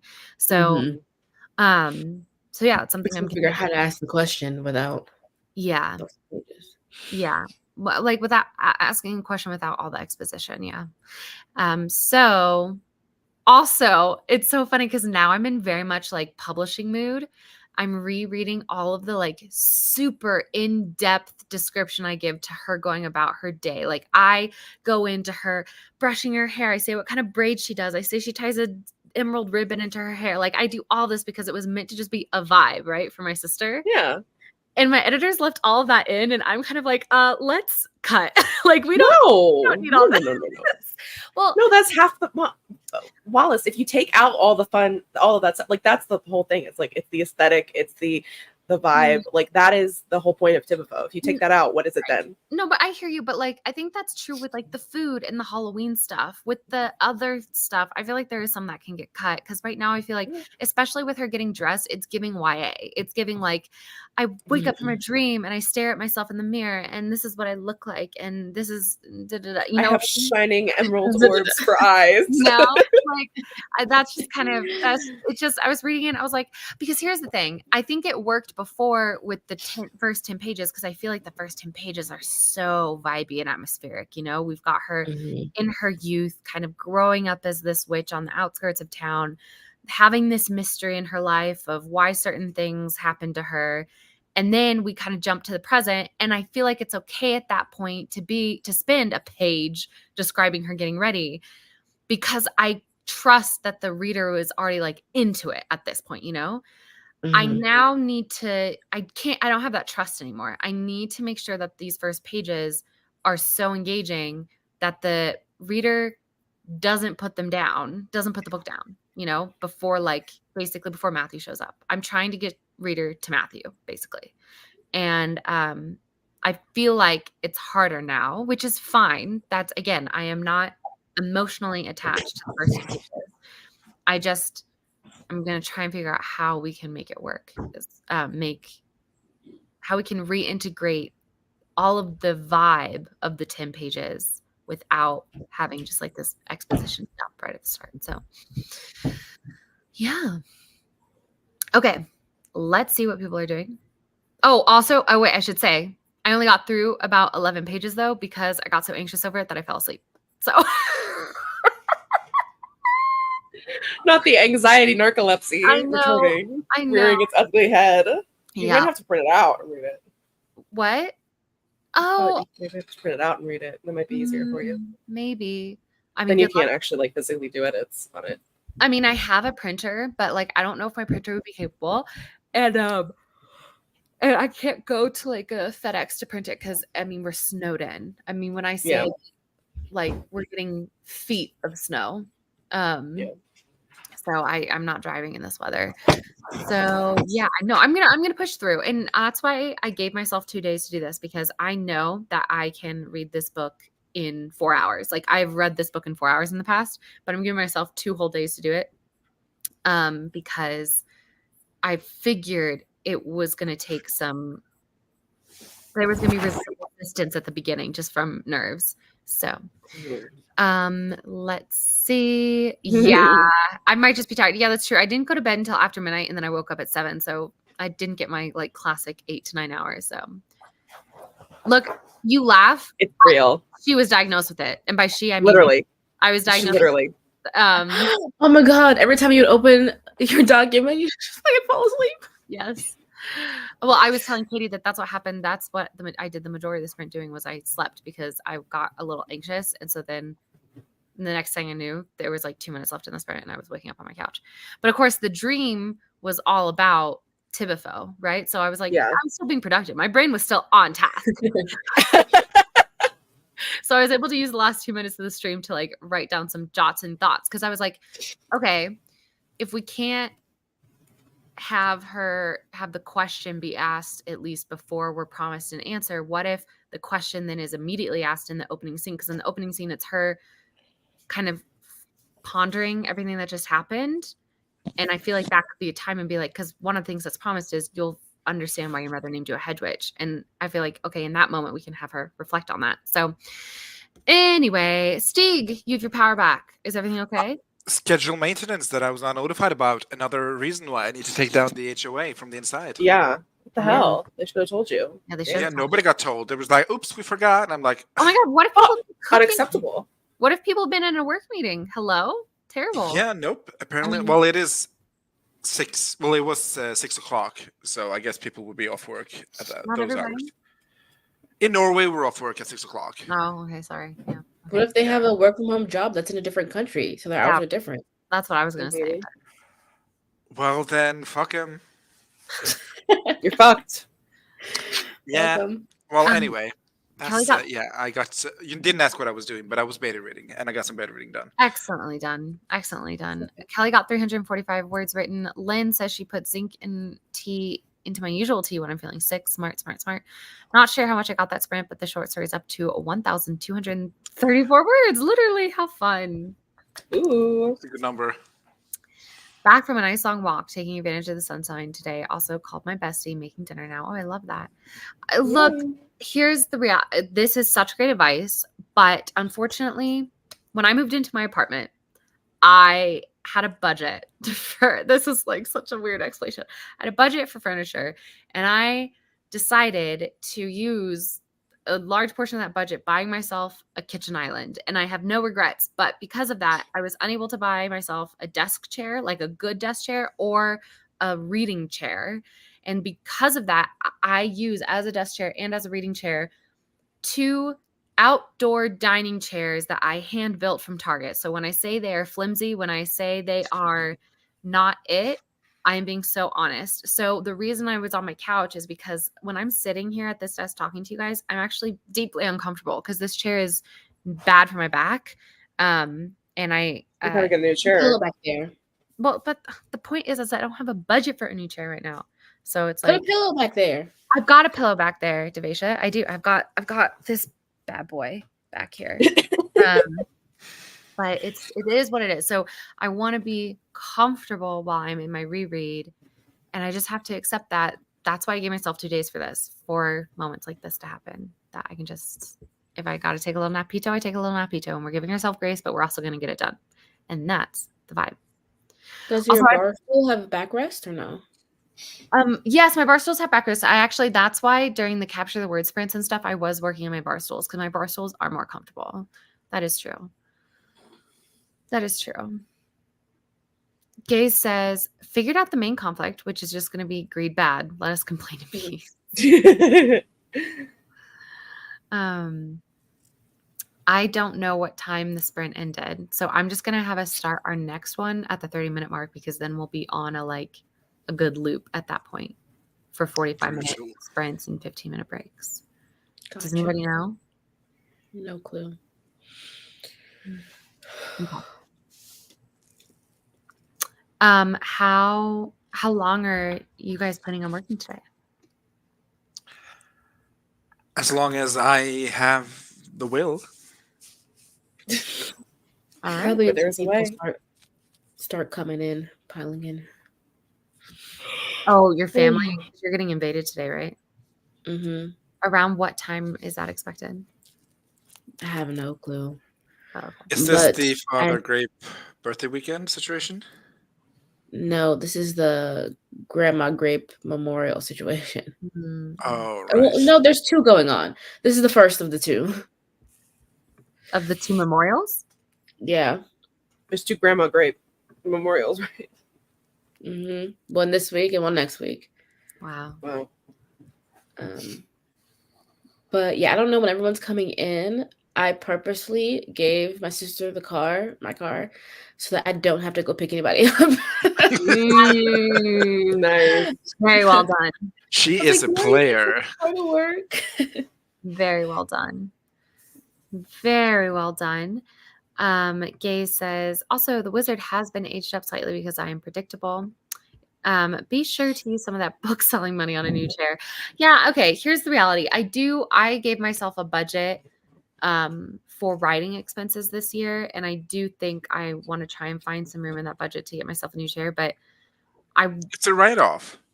Right, but I want to be so. I just don't want to.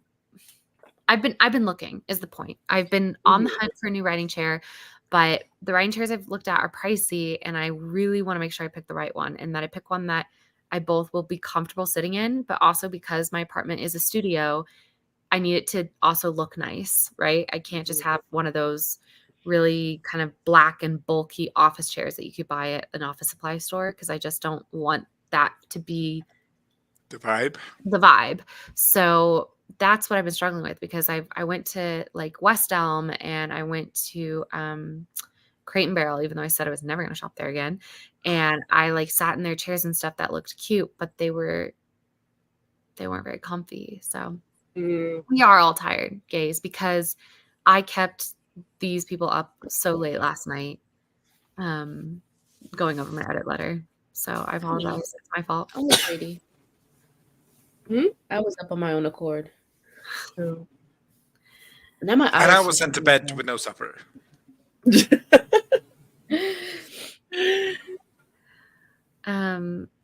Okay, Kelly's got to get going. I have 880 words added. Thanks to Wallace. We'll get my 1,000 Bye. words later. And if you're still sprinting, when I do, we'll hop back on. Bye. Thanks for joining us. Added to the walls. Thanks to the walls. That's Thanks you. to the Window walls. to the Oh, walls. sorry. Oh my gosh, sorry. I like totally was like, thanks to Wallace. Haha. I ripped. Wow. I mean, it could still be to the, I think to the that's what Wallace. they meant. Oh Yeah, but I just think it's funny of like a new nickname unlocked. Oh well, The walls. I told you I was a goalie for our field hockey team in high school. And my nickname was the Brick Wallace. Yeah, So which I is was, such a slay name. thank I you. will not lie. I always liked my name because, well, no, I used to hate my name, but one of the reasons I'd be like, my name's kind of cool is because it's a compound word, like a compound sentence. The wall is da da da. Imo. The wall is a mo. Any final thoughts for the next 2 minutes? I'm probably gonna get going during the middle of the sprint because I'm gonna have lunch with my mom, but I'll be back. So hopefully, if you're still gone. And by be back, she means I'll be back next Tuesday. Tomorrow. Yeah. No. She'll be back in 5 to 8 business days. Yeah. Yeah, if I take a nap, it'll be 5 to 7 There's no if business about hours. it, Miss Ma'am. I'm very tired. Yeah. I Bye, think Grayson. today's a napping kind of day. Bye, guys. I don't know. Maybe we should just end the stream here. It seems like most people are dropping out. No, I guess it doesn't matter. I got to keep going. I have a specific place I want to get to in the story today of just reading through. So I'm gonna keep streaming until I get to that spot. So Okay. I'll be here. all right. And I will try my best. Great. Any final thoughts? Let's just start early. We'll go. Happy sprinting, everyone.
Alrighty.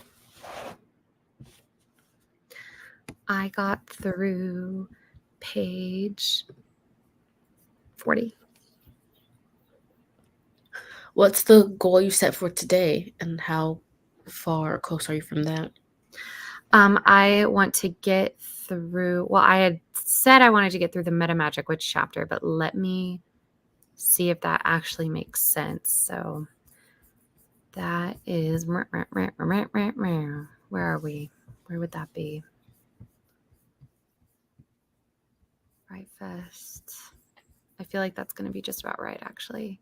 Yeah, so if I get through the Meta Magic Witch chapter, that will put me at page, we're almost there, scrolling. That'll put me at page 141.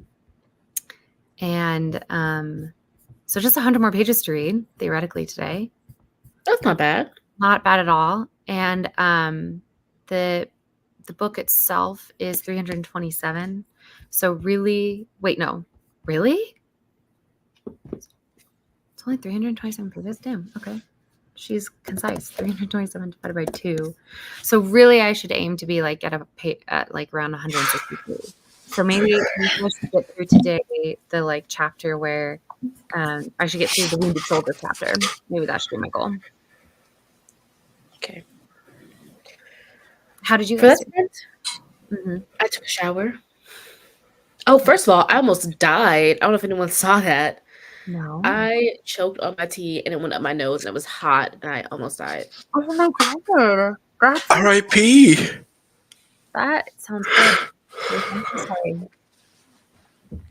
Did some more reading, and then literally as the 20 seconds ticked down, I was like, oh, I have to move some things. And I'm like, can I hold it for 15 minutes? And then my body was like, no, you absolutely cannot. Okay. It is now or never. Got it. But yeah, that's what I did.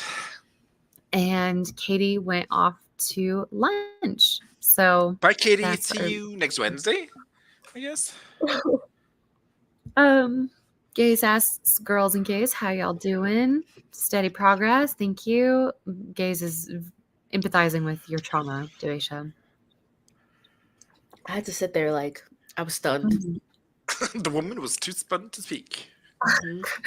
I'm like, half of me wants to go back and rewatch the replay just to see it. You should. I'm glad you're doing well, though. Does like sometimes when I'm about to get sick and I have a bad swallow, that can exacerbate the sickness because it like creates further irritation on my throat, and that just makes things go from bad to worse. Did you have Mhm. anything like that happen? Like, are you feeling okay after that incident? Yeah, my throat's okay. Okay. Yeah. I think it's a head cold, okay? I'm feeling like stuffy, and a little bit of a headache. Mm-hmm. Okay. No Is poor it the throat. jet lag? Maybe, oh my God, on my first flight back, so the one to Dallas, I was sitting next to a couple that was for sure sick. So they were like, and no masks either. The guy was sniffling. I'm like, dude, just blow your nose, dude. Mm-hmm. You don't want to sit here for like 5 hours just sniffling. And the girl was coughing. And at some point, I fell asleep. I woke up and they had switched spots. So now the girl was coughing next to me and the guy was by the window. Yeah. No, it's so, yeah, from an epidemiological standpoint now, it's so interesting after the pandemic. I feel like we're way more attuned to people who are sick around us.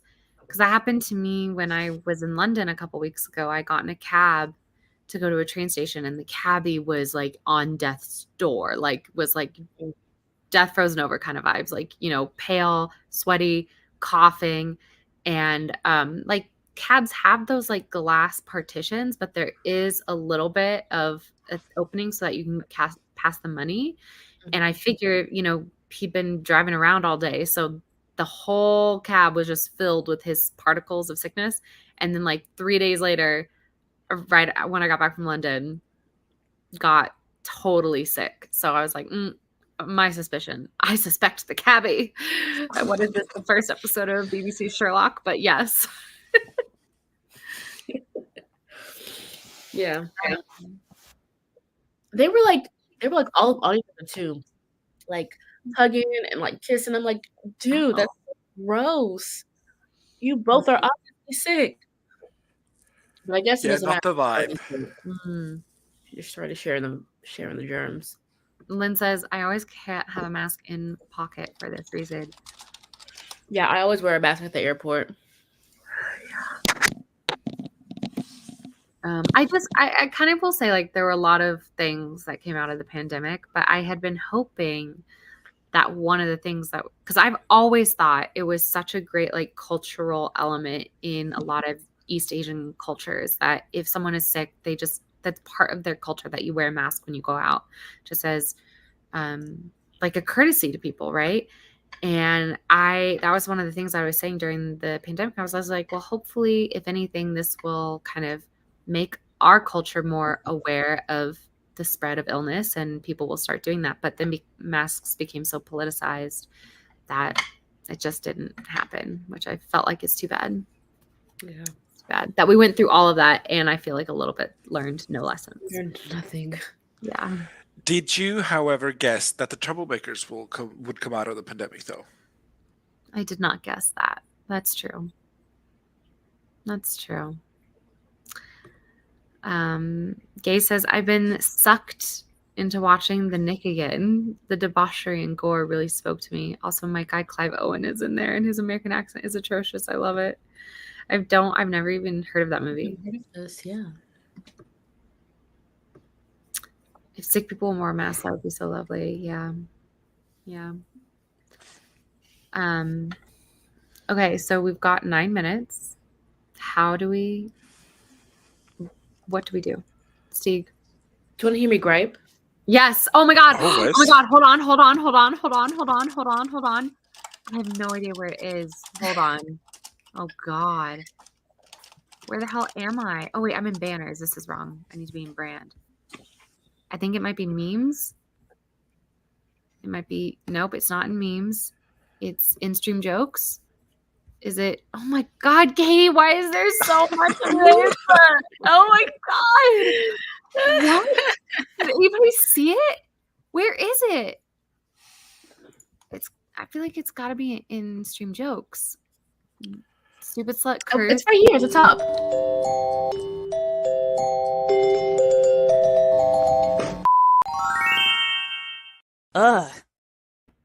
Thank you. Okay, here's my gripe. And it's writer related, reading related. I've been reading The Hazelwood by Melissa Albert. Okay, I'm Love the cover. semi enjoying it. It's got a very like the main character and her mother have a very Lorelai, Rory kind of vibe to them. So not healthy. But my gripe is that I am 5 chapters in, and I've had the same information repeated at me like 12 times. I am so annoyed. And I know it's YA and YA does that, but like, can they not? Teens aren't that stupid. Like, you don't have to say it every chapter. Every single chapter. But otherwise, besides that, I'm enjoying it. Oh, well, that's good. No, it's good to hear that because like I as I'm going through my reread, I am kind of coming to the conclusion. I'm like, oh yeah, maybe we don't need those first 10 pages. And I really didn't think we did, other than like me enjoying how atmospheric they are. I think it's the same thing. Like a lot of the information that gets told in the first 10 pages gets reiterated in the first act of the book. So if you trust the reader to just pick up on it when it's mentioned, you don't need the exposition dump at the beginning. So a red sun rises. Yes, we know. Not the Legolas moment. Wait, what is this? What is this referencing? Legolas is a character in Lord of the Rings. I mean, What moment? And he says, "Oh, a red sun rises," while they're all staring at the red sun rising. oh, got it. Got it. Is how I Sorry. interpret this. My ability to interpret comments today is really subpar. Apparently, Gaze is the Hazelwood hater. Or what's it called? You read it? What's- Yeah, The what's- Hazelwood. Okay. That's confusing to me because there's that author who's really popular right now, Allie Hazelwood. So I'm Allie like, Hazelwood, yeah. what if you just named a book Stephen King? Like, this is title of the book, Stephen King. Oh my god. That just made me laugh. Anyway, I'm like, because sorry guys, I'm in such title zone too, because I'm trying to pick a new title for Tibifoe. And I'm just like always like, what's a title that's marketable? And I'd be like, that would be a marketable title. I Stephen mean, King. the Hazelwood Hater is kind of a title.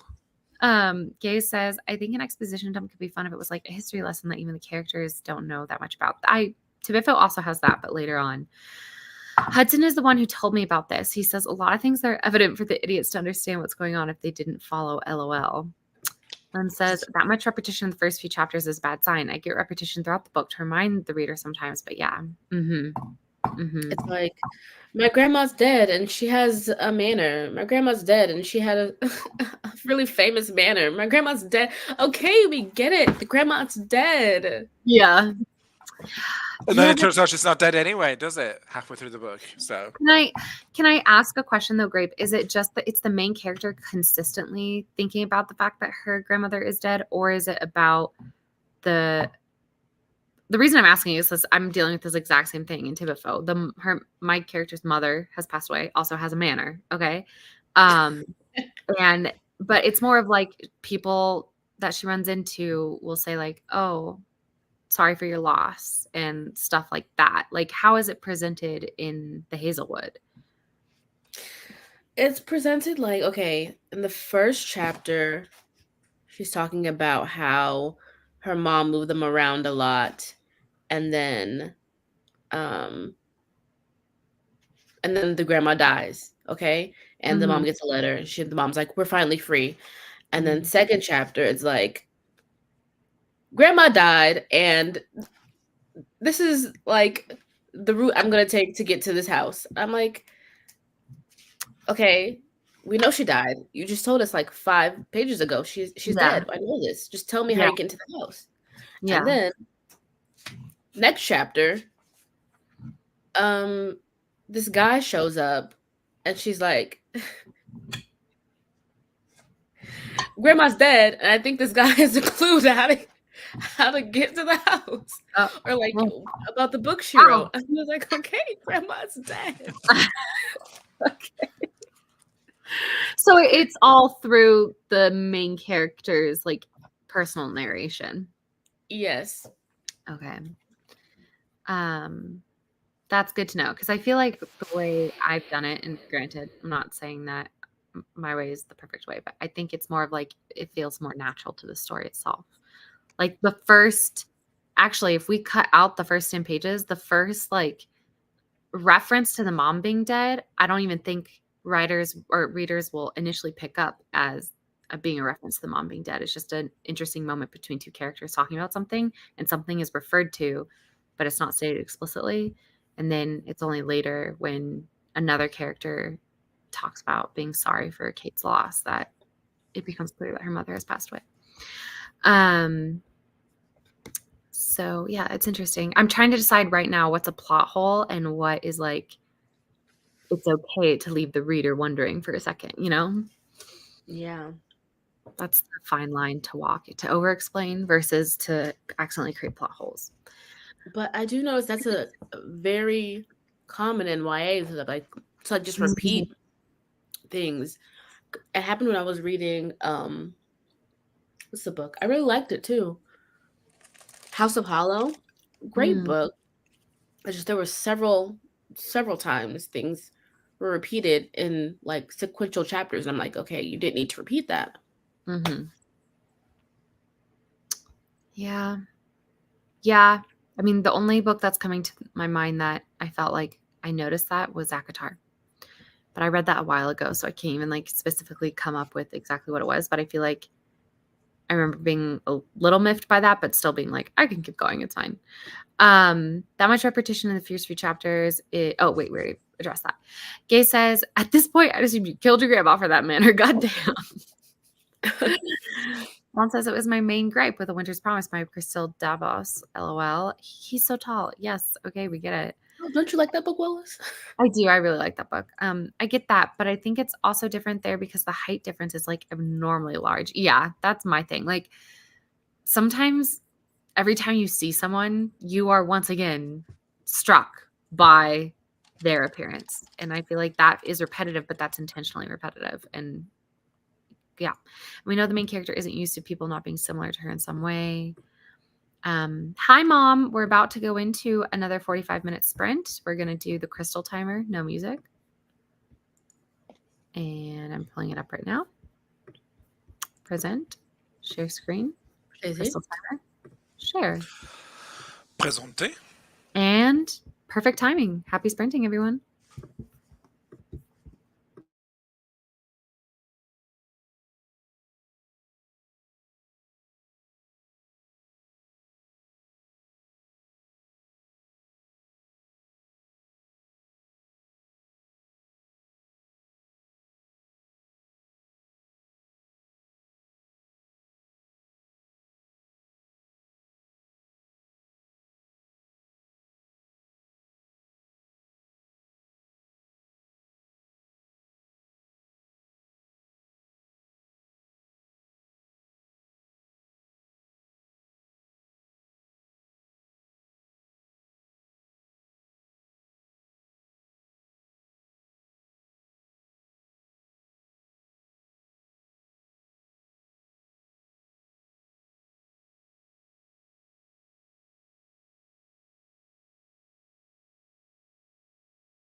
Alrighty, dighty. How was that sprint for you, Steve? Oh, okay. Sorry, I didn't think you were here. Sorry, babe. I'm laying down, so I just unmuted. Okay. How was that sprint for you? I just watched some TV. I'm not gonna lie. I think I'm gonna take a nap. Okay. Sounds like you need it. Okay. That was not nice. Thank you. What? That was a valid piece of information. I think she's just tired. Steve, how did Yeah, so take a nap. I'm saying let's Sounds like you It's- need it. I Okay. didn't like that. Thank you. Steve. Well, then don't sleep. What do I Okay, guys. care? Okay. Steve, how did you do? I got a bunch more pages read, and then I did some maintenance on my apartment, and then I'm choosing out new dishware. Oh, why? Ooh. You need For new- Christmas, I was gifted by my mother and some aunties. Is it called earmarked in English? Probably some earmarked money for new dishware, because that's what I wanted for Christmas. But they didn't give me physical plates; they just gave me a gift card to buy plates with. Got it. So now I'm looking at plates. Got it. And share with the class. Another installment of Steak Shows of Cookware. Mm-hmm. Mm-hmm. Sure, why not? Why not? Why not, indeed? This is the set I'm looking at. It's just IKEA, so there's nothing bougie, but Okay. this is the set I'm looking at. And I think it looks Okay. nice. Yeah. Kind of neutral, kind of beginning into the ceramic period, Mm-hmm. my ceramics era. Mm-hmm. And then I think this fits the mid-century modern hobbit hole vision that I have planned for my head. Yeah. Makes sense. I got to page 70. And it's like it's going fast, the reread. But also I could be going faster, but I'm also reading all of the notes, the inline comments from my editor. So I think that's why it's going not as fast as it could be. But I do feel like I'm both getting into it and also slowing down. Like I was very productive last sprint, but I feel like I don't have that many more sprints still in me because it's like emotionally taxing and mentally taking up a lot of energy. So we're gonna see. We'll see how this break treats me. Mullen says, oh, this was funny to me. Kelly was like, back in time for springs. Spritz. Spritz. Is Kelly me? Made me laugh. Mullen says, I've reached 1,300 for the day, made dinner, which I'm eating now. What are you eating? Colin. We're back. I'm completely back. There was a reason why I don't like the creator editor in DAI. What's that? Yeah, I don't know. DeviantArt something? Maybe. Mullen says, I finished like a big chapter / beat. So I'm working a bit slow on the next one. Might stop writing soon. That's fair. We do love cookware buying, especially if it's a look. Okay. I'm not a La Croquet boilie. People like the ones you've picked though, so maybe you don't need to be Thank a you. La Croquet. Oh, and you've been burnt by La Croquet. La Croquet. I haven't been burnt, but my La Croquet has been burnt. Yeah. Which So- I to this day think it was a fake. But it was from a reputable vendor. Is that what it's called? I think it was I like don't- manufacturer defect or something because It was enough to swear me off La Croquet for the rest of my life. So I don't fair know. enough. Should have thought Fair about that, La Croquet. But I'm sure they're not running out of business anytime soon. Yeah. Dragon Age Inquisition. I wanted to create. the Gotcha. Inquisition. Oh, that's right. Okay. Ooh, Sayla is up to 1,633 words while doing some work things. Love. I heard you've been burped by La Croquet. Burned. Sorry, guys. The more tired I get, the less coherent my. No, I'm just trying to focus. Can you see it?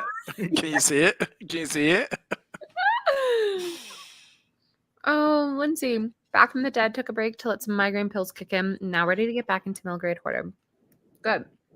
Hope you're feeling okay. Sorry for my chewing. I had a little spot of lunch during the last sprint, and I'm finishing off with some raspberry chocolate. So Yum. I'm hoping the sugar gives me a little bit of a boom. Speaking of finishing off. Oh God, I Steve. love your sex tape.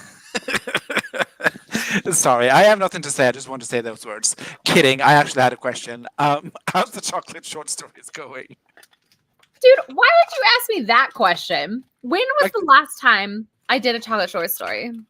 Eons ago. Like I can tell you exactly when it was. It was like March of 2023, and I wasn't even the one who wrote the chocolate short story. I fed the prompt into ChatGPT, and that was the idea of the video. Was the ChatGPT writes a chocolate short story? But I'm reminiscing about you saying within the last couple of times we've spent together, saying that you wanted to get back into it. So like, how were we doing? I have no idea what you're talking about.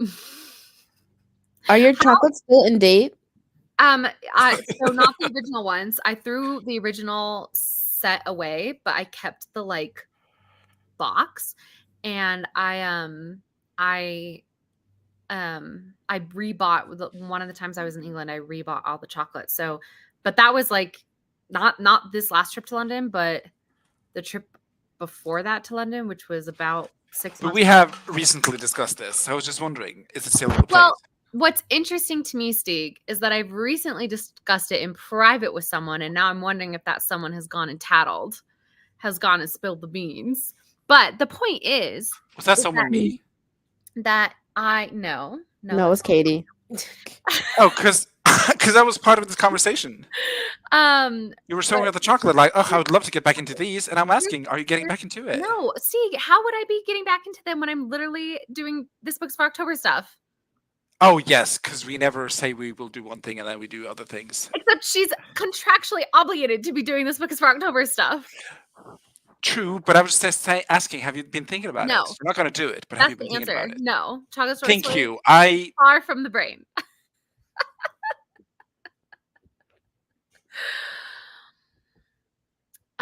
Okay. Hold on. Kelly says apparently we only have one brain cell dedicated to speaking to spelling Stieg, and it is with you today. Oh, to spelling Stieg. Huh? I'm sorry, Grayson. I'm not even gonna. I don't want to butcher that language. Was just thinking about the chocolate stories yesterday. Bring them back. Hmm. I also feel like I remember you saying recently you wanted to write more chocolate short stories. Okay, well, oh well. But I don't think you told me this in private. You mentioned it on stream recently when you were showing off your shelf behind you. Did I? You sure? Drunk/tired stream? I just tuned in. I'm like, is everything okay there? Not drama with my troublemakers. Mom, there's always drama. Drama with the troublemakers. I can't even talk. I'm so tired. There's always drama with the troublemakers. But we get over it because we love each other. back. Sorry about that. Are you okay? Yeah. Okay. Mom, tell us siblings to make up. We need to put on our get along shirt. Oh my god, this is like so littlest of quarrels we have. People are siding with you, Stieg. Apparently during the stream I mentioned it. Here's the thing. I stream so much. And you know, have you guys seen that meme from The Office where it's like Kelly Kapoor and somebody goes, "Hey Kelly, that's a great point." And she's like, "What did I say?" And then it goes to a clip of her and she's like, "I talk a lot, so I just learned to tune myself out." Oh, so me coded. It's giving so also it's giving I'm handling my entire department. It is very difficult. And it's like, aren't you a department of one? And I'm a lot to handle. I'm very difficult to manage, Jim. I love Kelly Kapoor. Not Kelly Kapoor, Mindy Kaling. Her name's Kelly Kapoor. Oh, in the show. Yeah, In the gotcha. show, Mindy Kaling, Yeah. yes, is her name. I love, like, I would hate to work with this person, but like Mhm. observing them interact with the people is entertaining. Mom is asking, what are the chocolates called that you do the prompts with? Okay. Show and tell. Show and tell. Give me a second. If only you could turn back time. Oh my gosh, there's so much stuff. You know what? Why'd you have two time turners? Because one is 25 minutes and one is 5 minutes. It's for Pomodoros. Thank you. Thank you for answering. You're welcome. Okay, Sam, this is the Chocolate Library. These are all different chocolate bars released by Fortnum & Mason, which is a department store in London. And I'll just pick one. Which one should I do? I will do... I love the purple one. Yellow. Oops, sorry. Oh, that story was so cute. This is the very first one I ever did, actually. Lavender, A Girl in the Ah. Wild. And it's empty because I ate the chocolate because it was lavender chocolate. It was super good. But as you can see, it's designed to look like a book. And then it's got a cover, it's got a title. And then on the inside flap, hold on. Every single chocolate has a writing prompt. And this one was, to escape the taunts of her beastly older cousins, Lavender takes refuge with the creatures of the jungle. So my sister gave this set to me as a gift for Christmas 2020. And I had the brilliant idea. I was like, hey, I'm going to really get back into AuthorTube and I'm going to make a video every single week. And this is going to be my writing project. Just every week, I'm going to write a chocolate short story. And I did that for I think I did it for 2 weeks in a row. I think that has been my record, 2 weeks in a row. But in total, I think I've done 10.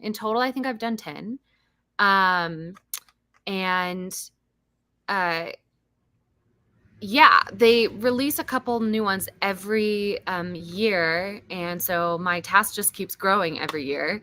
But the idea is that I would love eventually to, and here's the other thing, Sam. I make a whole video series about them. I have a whole playlist about this on my channel. And also I post them to my Instagram account. Once I finish writing them, I post a pretty aesthetic photo of the chocolate itself. And then I post a carousel of the story. And the idea is, what I would love eventually to do is to write every single one of them and just for my personal use, print off a little anthology of all of the short stories. Cause they're more like micro stories. They're between 500 and 1,000 words, but I try and keep them at 500 words. The addiction one is so good. Oh my lord, that one just hits different. What's that one called? Adventures in the Moonlight or something like that? Yeah. Can I ask, what's the expiration date on your new set? You may ask. I'm pretty sure they're all about to expire again, which is too bad because I was literally just in London. I could have just restocked again. But Let me tell you that Sure. when I was in Fortnum Sure. and Mason to buy some, their expiration dates is 2 weeks ahead. It's so They're- short. well, yeah, but it's because it's real quality stuff and they've got good fruits in there and stuff like that. So it's,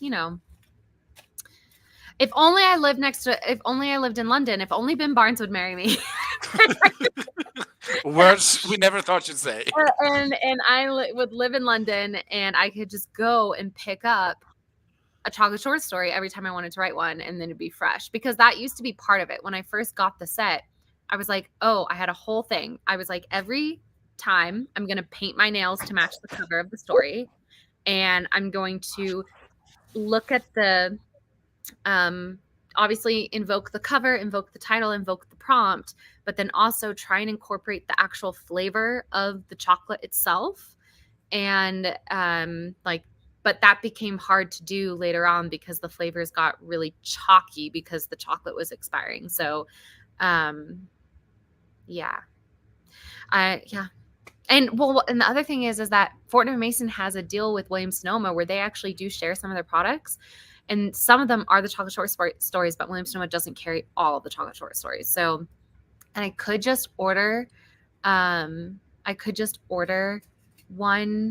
off of Fortnum & Mason and have them shipped to me, but international shipping is insane.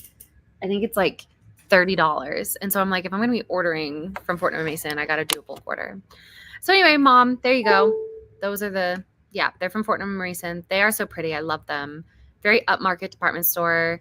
I love Have some them. amazing teas. They do have fabulous teas. I do remember when you And did chocolate chip cookies. Yes. Oh my gosh, biscuits. All of my tea biscuits are from Fortnum & Mason. Pricey. Yeah. That's always what I said in the videos. I said, I've dropped the link for Fortnum & Mason below, but just so everybody knows, these ain't cheap. Yeah. No. Okay. So here's the reality of it, guys. You know what? It's us and our 19 closest personal friends. I had reached out to Katie a couple of days I ago. thought you were going to say I've reached out to Ben Barnes and he said no. Oh no, sorry.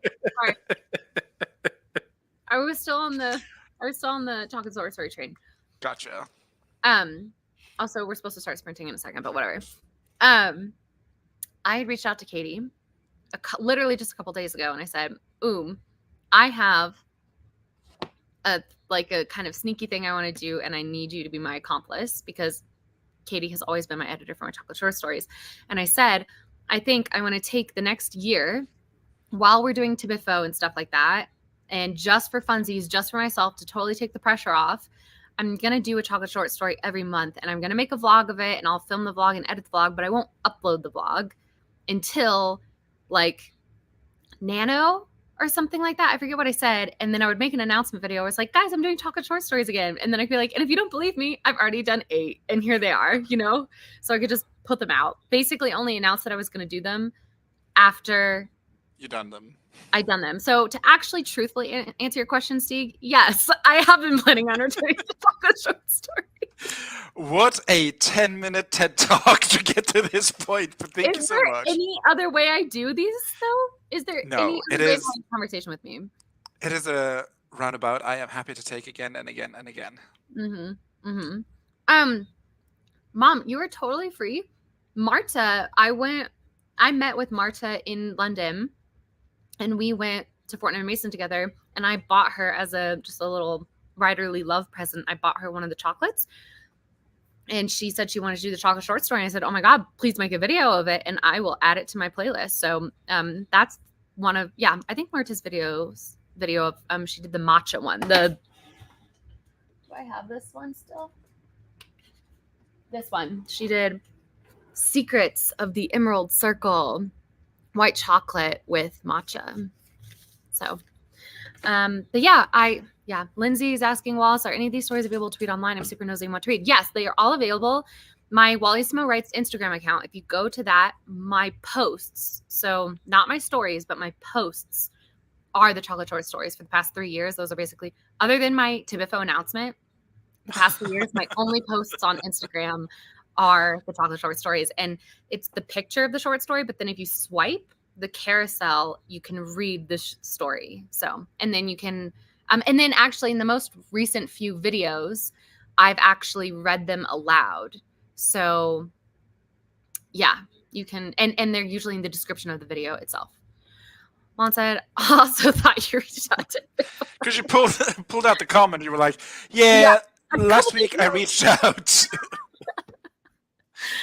Mom says, make sure to keep the stream up for the day you want to use footage of yourself saying, I'm going to do this just for funsies, but then turns out you sold the collection to a publishing.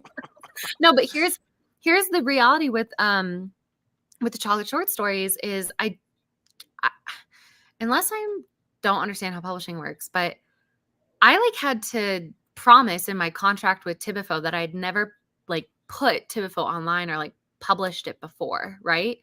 And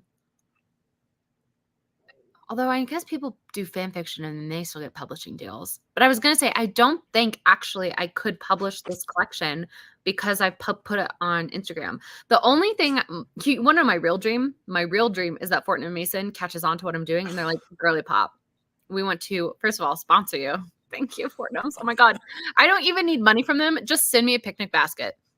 Just one singular picnic basket. Well, no, but the picnic basket with all the stuff, with the cutlery and the plates. Oh, so cute. No, I already have a Fortnum & Mason picnic basket with cutlery and plates. I'm talking about the goodies basket, like the lunch basket. Gotcha. It's filled with jams and preserves, which are the same thing as jams, and crackers and bottles of champagne and stuff. That's what I want. I want Fortnum & Mason to just send me a whole bunch of Fortnum & Mason stuff. But I would also, I think it'd be so fun to partner with them and actually publish the anthology and have them publish it. I think it'd be so cute. So, yeah, people have to pull out their fanfic by a certain date. That's fair. And there's some books that get published after they got self-published, like Legend of the Lattes. That's true. You could, a la Olivia Blake. She self-published most of her current books and then got her deal with Tor, and they've been publishing her backlist. Probably just means the contract will look different. That's fair. Okay. Speaking of contracts, your girl is contractually obligated to get these edits done. So I have to reread. So let's jump into another sprint. Are you guys okay to do that? I would love nothing more, Wallace. Okay. Devisha, are you going to nap? Are you going to stay with us? Yep. I'm going to close my eyes. Okay. Good night. I love Tor Publishing House. Let's do the Triple Witch Goddess timer. and 45. Wow, I'm my, gonna do remove myself from the stream, but I'm gonna stay backstage. Okay. you want us to add you back once the sprint is over or no? I'll add myself back up when I wake up. Okay, sounds good. All right, happy sprinting, everyone.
Hello. Hello, Miss Mo. How'd you do? I got another 13 pages read. Very well done. I am now on page 105. Good gracious. So theoretically, 227 left. Today? No. In the whole thing. And What I'm to say? Is your book like 800 pages? no, I'm giving myself today and tomorrow to do the read. I'm trying to get to page. I think I said I was trying to get to page. I think I was saying I was trying to get after the Meta Magic Witch chapter or up to the Wounded Soldier chapter today. Oh, sorry. So yeah, I don't think Devasha's gonna wake up. So I wish her a good sleep. how are you feeling? I'm pretty tired. I was thinking about maybe like taking an afternoon break and then finishing the rest of my pages tonight after I like. I am exhausted. You're exhausted. But it's Okay. also 9:30 here, so Yeah, but I mean, we've been going since 7:30 my time, so I mean, it's almost 2:30, so 8:30, 9:30, 10:30, 11:30, 1:30, 2:30. So I could have just looked. you can just look at the little timer up top. 6 We've been hours going- and 50 minutes. We've been going for almost 7 hours. So everybody, I think that was our last sprint for today. I will update you guys tomorrow morning to let you know how far in the book I get. This isn't a typical Wallissimo thing where I'm like, oh, I'll do more work later in the day, and then I just never do. Like I said, contractually obligated Wallissimo is a different animal. Like I will From someone who takes contracts very seriously. exactly. I will be continuing later. I think what I'm going to do is I'm going to take 2:30 to maybe like 6 p.m. off and just like maybe take a little nap, maybe watch some psych or do something, just like let my brain kind of wash itself a little bit, maybe take a shower, we'll see. And then I won't stream again, but I'll start reading again at 6 and then hopefully get through what I needed to get through today. Are you assuming you're going to bed? Yes, in the foreseeable future. Will you be will you be joining me tomorrow? Joining me tomorrow for the final No. day of March I'll be Madness? at work. But you tend to stream like maybe an hour before I get off work. So I might join after a couple of sprints. Lovely. Sounds good. Oh, Hi. hi. I'm here for the goodbyes. Hi, Goodbye, are you gonna goodbye. Visha, are you gonna join me tomorrow for March Madness final day? Maybe, possibly. We'll see how the rooming situation looks. Oh, that's fair. Yeah, you're getting invaded. I keep forgetting that. All right, everybody. Thank you for coming. These streams would not be as much fun if you guys weren't here, so I really appreciate it. Sacraluna says, I felt very productive today. Appreciate the sprints and the company. Thank you for the sprints. I hope to catch you all tomorrow as well. Excellent, Mom. We'll see you there. I love having these streams while working in the afternoon. They help with the mental health so much. Oh, fabulous. That makes me so happy to hear. Lindsay says, good luck with the rest of the reading walls. Thank you so much, Lindsay. Good luck with your middle grade rewrite, edit, revision is how we're going to phrase it. So glad I've been productive thanks to these two. I know, really, this is kind of my cheat code doing this, doing the Wallissimo Rogue. I know I'm like March Madness, last day of March Madness is tomorrow, but we know on Monday what's going to happen. We understand that on Monday, she's going to throw up some silly little robber looking thumbnail and going to go live again. So it's fine. Have a lovely rest of the day / good rest, everyone. Bye. Goodbye. Goodbye. Farewell. Let me raise a toast to the girl I love most.